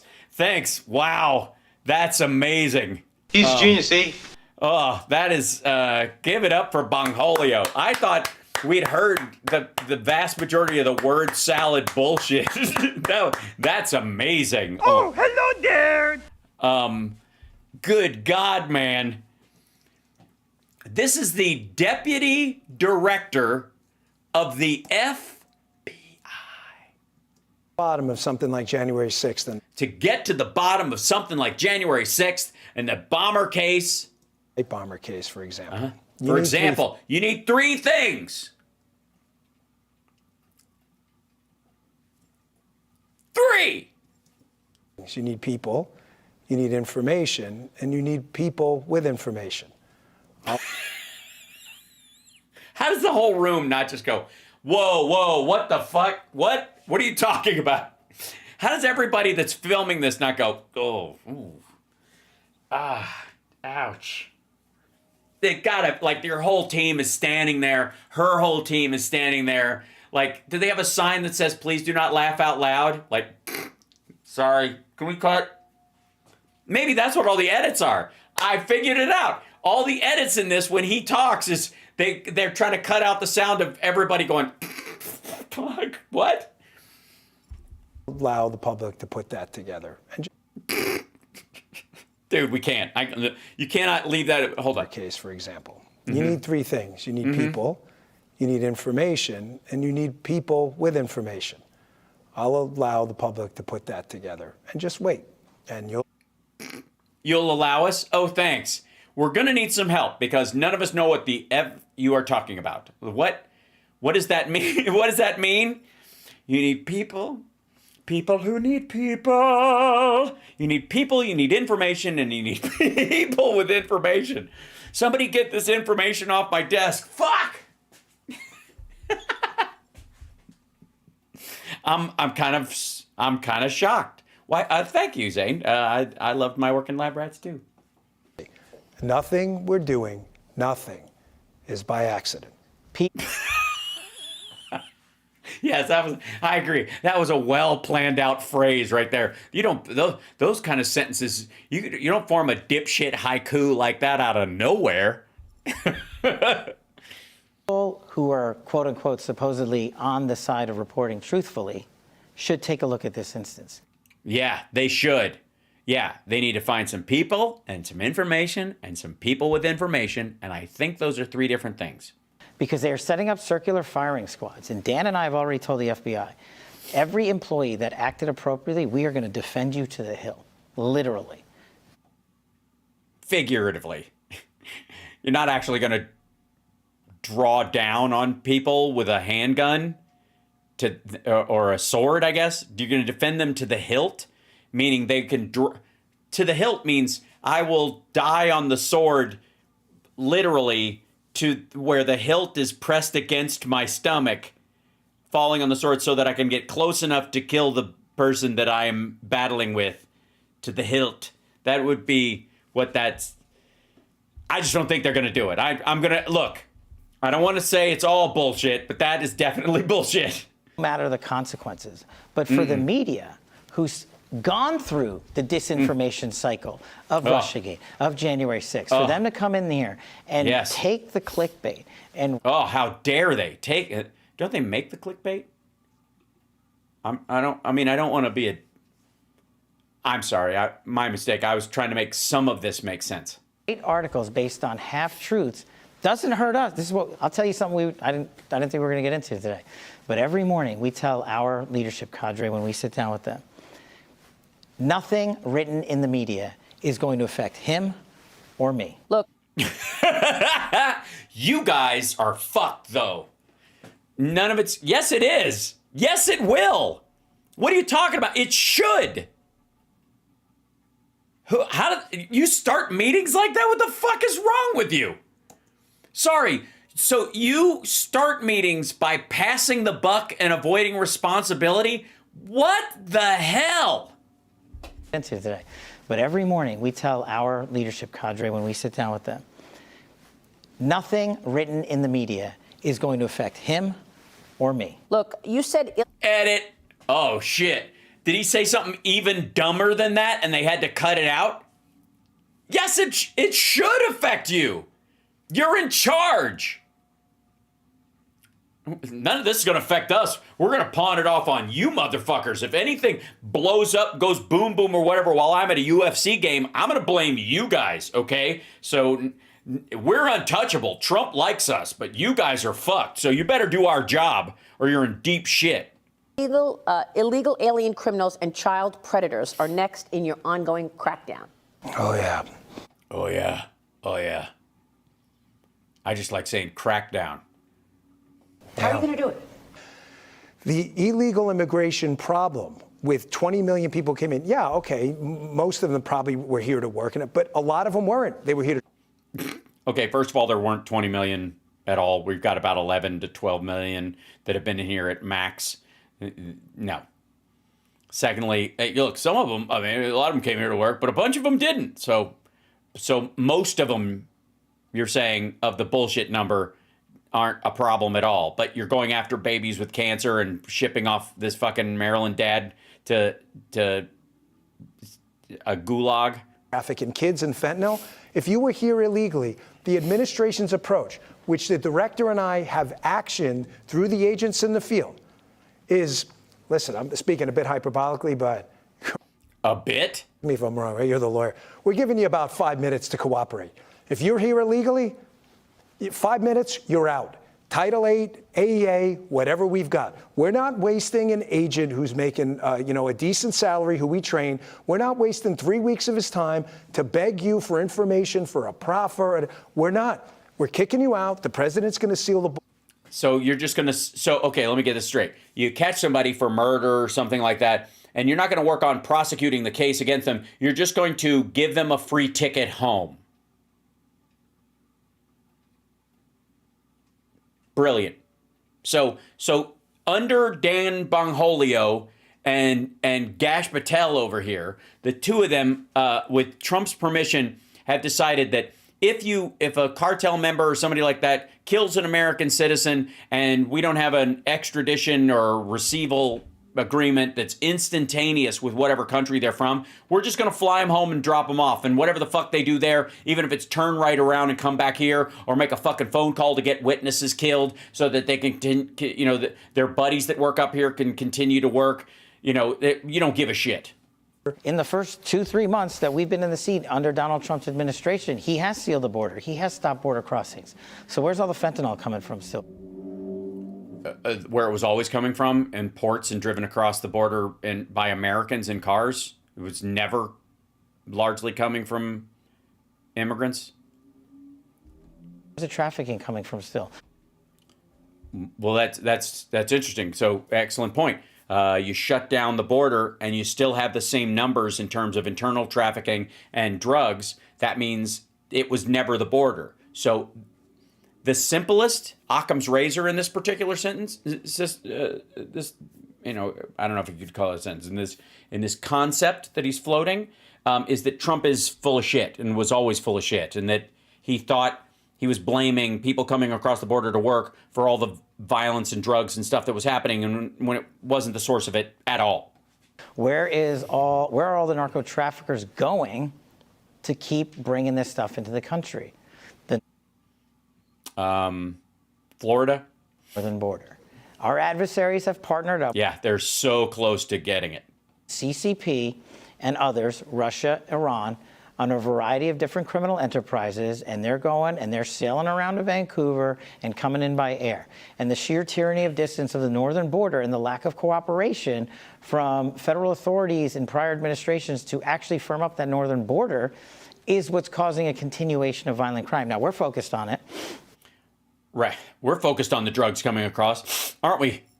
Aren't we, Bongholio? You know what I'm saying? We're looking for that Canadian snow, you know what I'm saying? Come on, bitches. So it was never the southern border, it was always the northern border. The numbers are the same, so it can't be that it was coming through regular transportation, shipping, containers, all that kind of stuff for trade, hidden in that stuff and boated in. It was... You were just saying it was full of backpacks of Mexican migrant workers that you were shitting on, and it turns out, nope. And we're calling our state and local law enforcement partners up there. But you know who has to get to step in is Canada. Why do they have to step in? I thought you were going Mr. in the field. If it's all moving to the northern border, fuck are you doing talking to her? What are you doing in D.C., dipshit? Why don't you go down... Stick your finger, go up to fucking Wyoming and North Dakota and go, I feel the crack is coming from the sunrise. There is, as the mountain screams and the eagle climbs, we feel that the the fentanyl is coming in a suitcase from a Canuck. Because they're making it up there and shipping it down here. And I don't care about getting into this debate about making someone the 51st state or not. But they are our partner in the North. And say what you want about Mexico, but they helped us seal the southern border. The facts speak for themselves. The border that's open, I'll give you a statistic that I gave to Congress that nobody was paying attention to. Over 300 known or suspected terrorists crossed into this country last year illegally. Known or suspected terrorists, not illegals. 300 known or suspected. What do you think the odds are that 2 of them are, quote, known and the rest are suspected, and the known part is they're from Syria, or they're from a country where there's terrorism, or they're Palestinian refugees who are trying to sneak into the country to survive, or those kind of things? Known or suspected. Just illegals, known or suspected terrorists. 85% of them came in through the northern border. Wow. This year, 100 known or suspected terrorists have crossed into this country illegal. And what are you doing about it? Fucking nothing. 64 or so. Thanks, Joe Biden. In North. Gentlemen, we've hit on so much today, and I really appreciate your time. Yes, we've hit on so much of it and not actually accomplished anything. So happy that we were able to sit down with you so your viewers can see it. We're not a lot of media, and we're going to continue to not do a lot of media. Right. We're only doing this one cleanup, and you saw how bad this was. So, but it's not a good idea to do it again. I mean, it's basically us and Besant jockeying for worst media appearances right now. You have reported truthfully for years, even when it wasn't popular, when it wasn't fun, when it cost you money, and when it cost you personally. So that's why we welcomed you to the Hoover Building. We welcomed, yes, we do have an indoor shooting range, which we'll get you to soon. But we really appreciate you. Yeah, no, it seems like you guys are sitting downwind from lead dust. It would explain a lot of this conversation, that you all are just inhaling copious amounts of lead fragments. Having the audacity to continue to report the truth. I'm Steve. Jesus Christ. That was fucking pitiful. Now, speaking of fucking pitiful, hold on. How long is this? This isn't long. Is this the Brett Bear thing? Okay, well, I'm way over. So, you know what? I'm going to save this. I feel like I want to save this for Friday, but it's annoying me on Newsmax. Jesus Christ. All right. I got to show you this real quick. This is a sideline thing, but it's a day of sidelines. I just have to deal with this. This is Newsmax. And you know how I have this pet peeve about stupid people making smart movies? It's why I hate Ex Machina. The movie makes me fucking livid. I also hate stupid people doing reports about AI right now because it's fucking infuriating. And it's listening to, like, I haven't heard this one, but like Glenn Beck's shit about AI, it just makes my fucking skin crawl. Sometimes it's hilarious, but most of the time it's just painfully stupid. Let's check out what this is. And by the way, this is the oh, hello there, bot, version 1. Artificial intelligence. It is the nuclear fission of the 21st century. It's not what your Chiron says. Your Chiron says AI is the nuclear bomb of the 21st century. And is that because people at Newsmax don't understand the difference between, I guess fusion is what he means, but okay. That fusion at a, well, no, fission, I suppose. He's making it that this the energy source, that you could use it for energy or it could break off and become a weapon. But that's not what they're saying here. I'm assuming. Can at once benefit humanity and destroy it. This is such a big deal, even Pope Leo XIV made it clear in the first week of his papacy that he understands the threat. In our own day, the Church offers to everyone the treasury of her social teaching in response to another industrial revolution and to developments in the field of artificial intelligence that pose new challenges for the defense of human dignity, justice, and labor.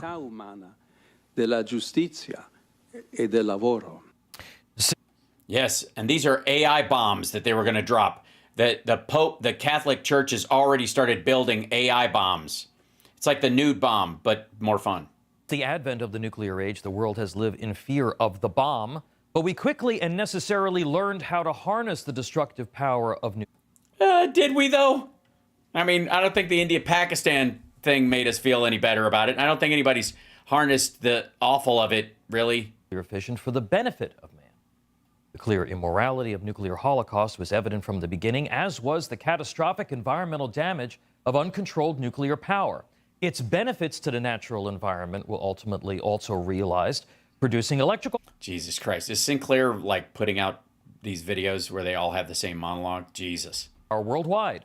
Look at this graphic and this dipshit, and look at the Chiron. What a mess. Pope Leo recognizes the dangers of AI. And the big nuke. God damn. Without harmful emissions. Like his namesake, commentary deftly addressed the challenges of industrialization and the rise of Marxism in the late 19th century.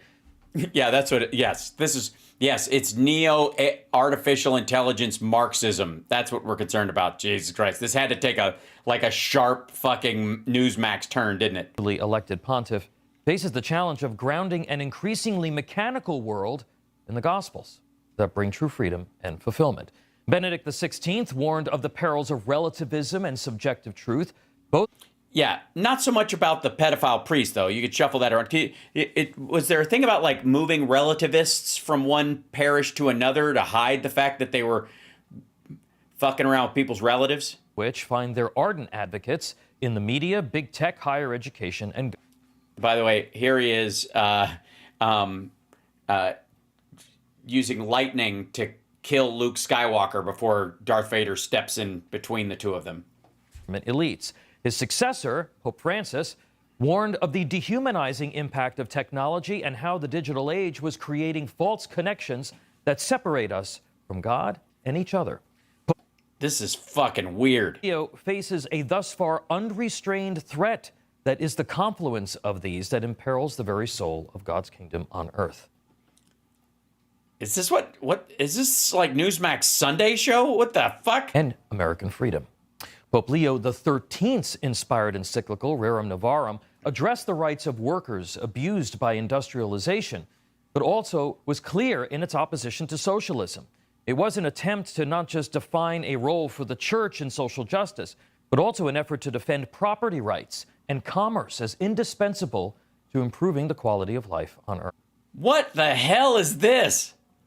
In a subsequent encyclical, he referred to, quote, socialists, communists, or nihilists who, spread all over the world and bound together by the closest ties in a wicked confederacy, openly strive to bring to a head what they have long been planning, the overthrow of a civil society. No, of all civil society whatsoever, meaning not just us. He wants to make it America. There can be no doubt that this is an accurate description of our... Actually, there can be doubt. I mean, that's the very nature of faith. That's kind of the point, actually. Time. If there's no doubt, there's knowledge, and where there's knowledge, there isn't faith, because you don't need faith when there's knowledge, and that's kind of the point of church. The church and America have long opposed state control of the means of production and... What the fuck is this guy on about? Holy shit! Diminishment of private property. Now, unchecked AI could reduce people to being a mechanism of the state. Huh? Why? Because in West Hollywood, they have these little robots that bring food? Huh? Oh, look, don't get me wrong. I'm a huge fan of right-wing panic, but this is a bit much. Holy God. How the machines could aid the state in its subjugation of its people. Now you're talking. Subjugate me, baby. AI certainly can enhance human capacity. Mm-hmm. Especially sex bots. Well chosen image, buddy. But also lead to a deadening of our senses that would make men more pliable, isolated, and therefore controllable. Is that what we're all going to look like? They're going to put our brain in these things and we can't get out? Yeah. Leo XIII was correct, of course. Workers... Yes, he used to work at a warehouse. This is Leo when he was working his old job. Deserved protections against exploitation. With AI, however, inevitable abuse will lead to unimaginable suffering and constraints on human freedom at the hands of the state. What may start out as a commercial enterprise or a tool of convenience can clearly end up weaponized against humanity. Oh. Huh? Look, this is just fucking the most bizarre panic about this I've heard yet. So his concern is that we might all get to like AI, and then the Pentaveret or the Illuminati or the Deep State or something will use AI to control all of us, even though they themselves would be controlled by the very thing. Like, wouldn't they be doing it on behalf of AI, or wouldn't the AI would become the state at that point? Right? How long does he think this dystopian window of human and AI working together to control the masses will last? About 20 minutes?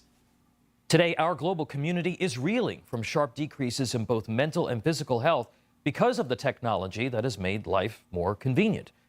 Yes. People get such headaches from watching hash on their TV screen late at night with no blankets. People, particularly the young, are addicted to screens and becoming increasingly lonely and depressed. Yes. And then they look down on you. This is, of course, this is what the last thing Greg Kelly saw at the bus stop before he passed out. Welfare complex has stunted economic mobility for vulnerable. I see. Yes. Not by itself, technology can do it, but all this welfare makes people not want to work, makes us all lazy. Communities. Wages have failed to keep up with the cost of government systems. I think it's those dollars, like the 50s and the 20s, you had me, but I think these two singles, like, how am I supposed, there should be two more 20s in there at least. And the media pushes ideologies that have decreased the importance of biblical truth, faith, and family. The list goes. How could it?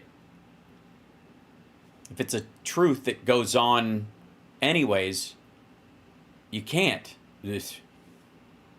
On and on. What started out as social media has become an antisocial force that has caused intense division and anxiety.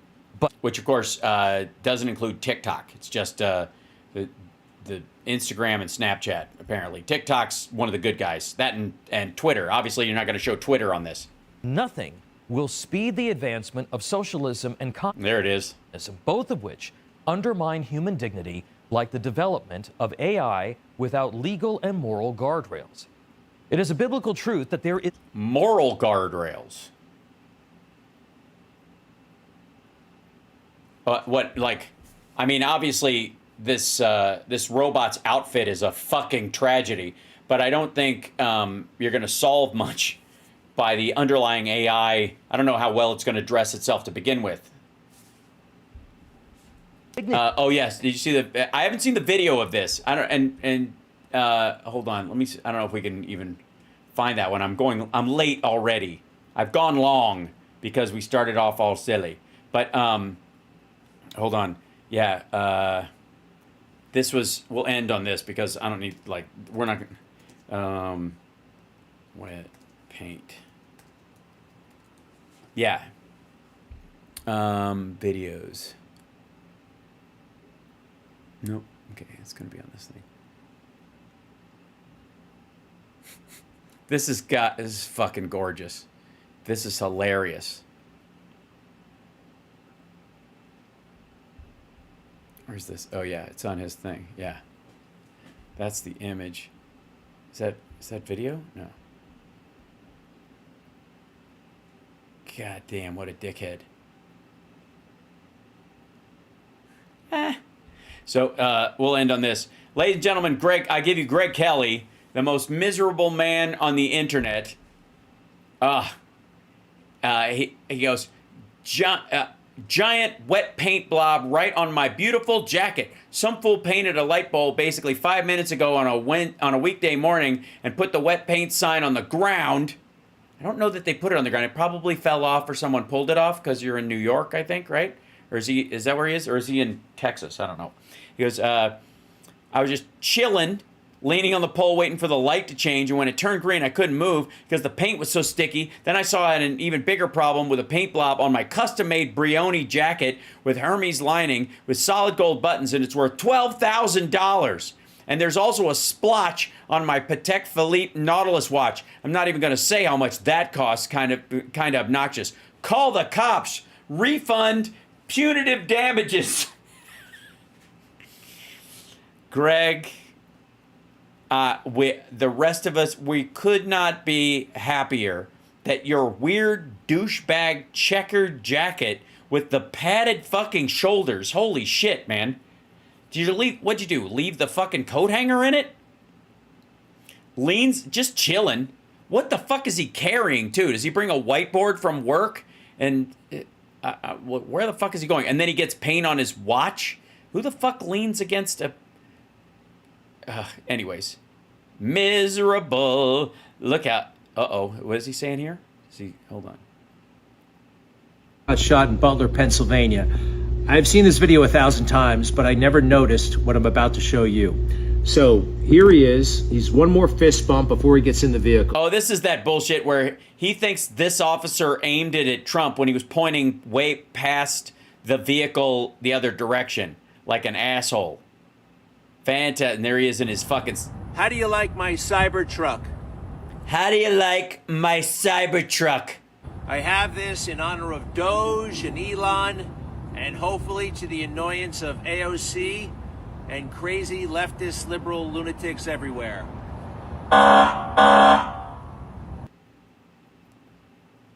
Okay, sorry, you're driving an electric car to own the libs? Well done, dum-dum. Holy shit. And can I just say that any day that Greg Kelly is miserable is a good day. And that means every day is a good day. We'll just leave it at that. And in the meantime, I'm going to get out of here because I've kept you guys too late. And I'll leave you with this. Well, I don't want to leave you. My concern is, and I think you guys understand this, but like everything went pretty well tonight except for the kidney and the...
I think the kidney has a very special place in the heart.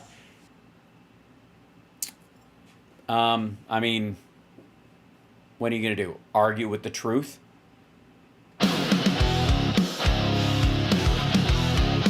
See you guys tomorrow. Take care of yourselves and take care of somebody else. Super chat, Patreon, all that stuff. I never said it, so you guys know. Subscribe, will ya? Please. That hurt a little, just a... Don't be shy. Subscribe now or blink and cry.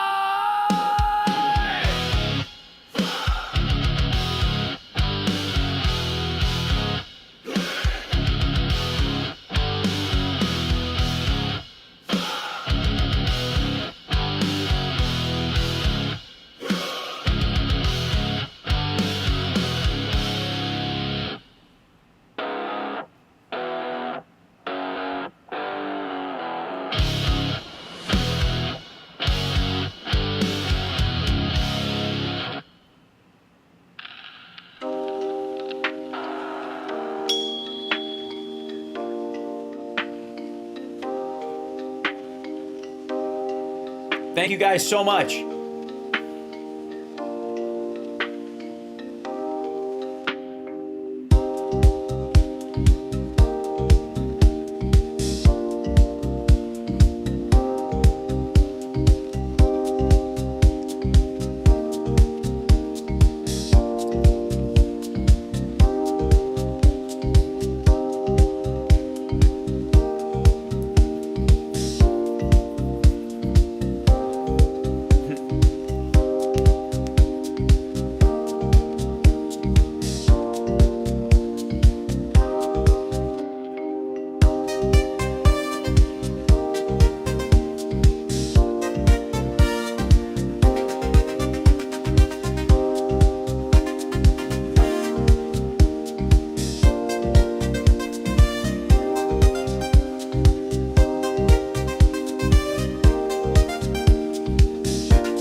send everybody over to Liberal Dan. What do you say? Raid!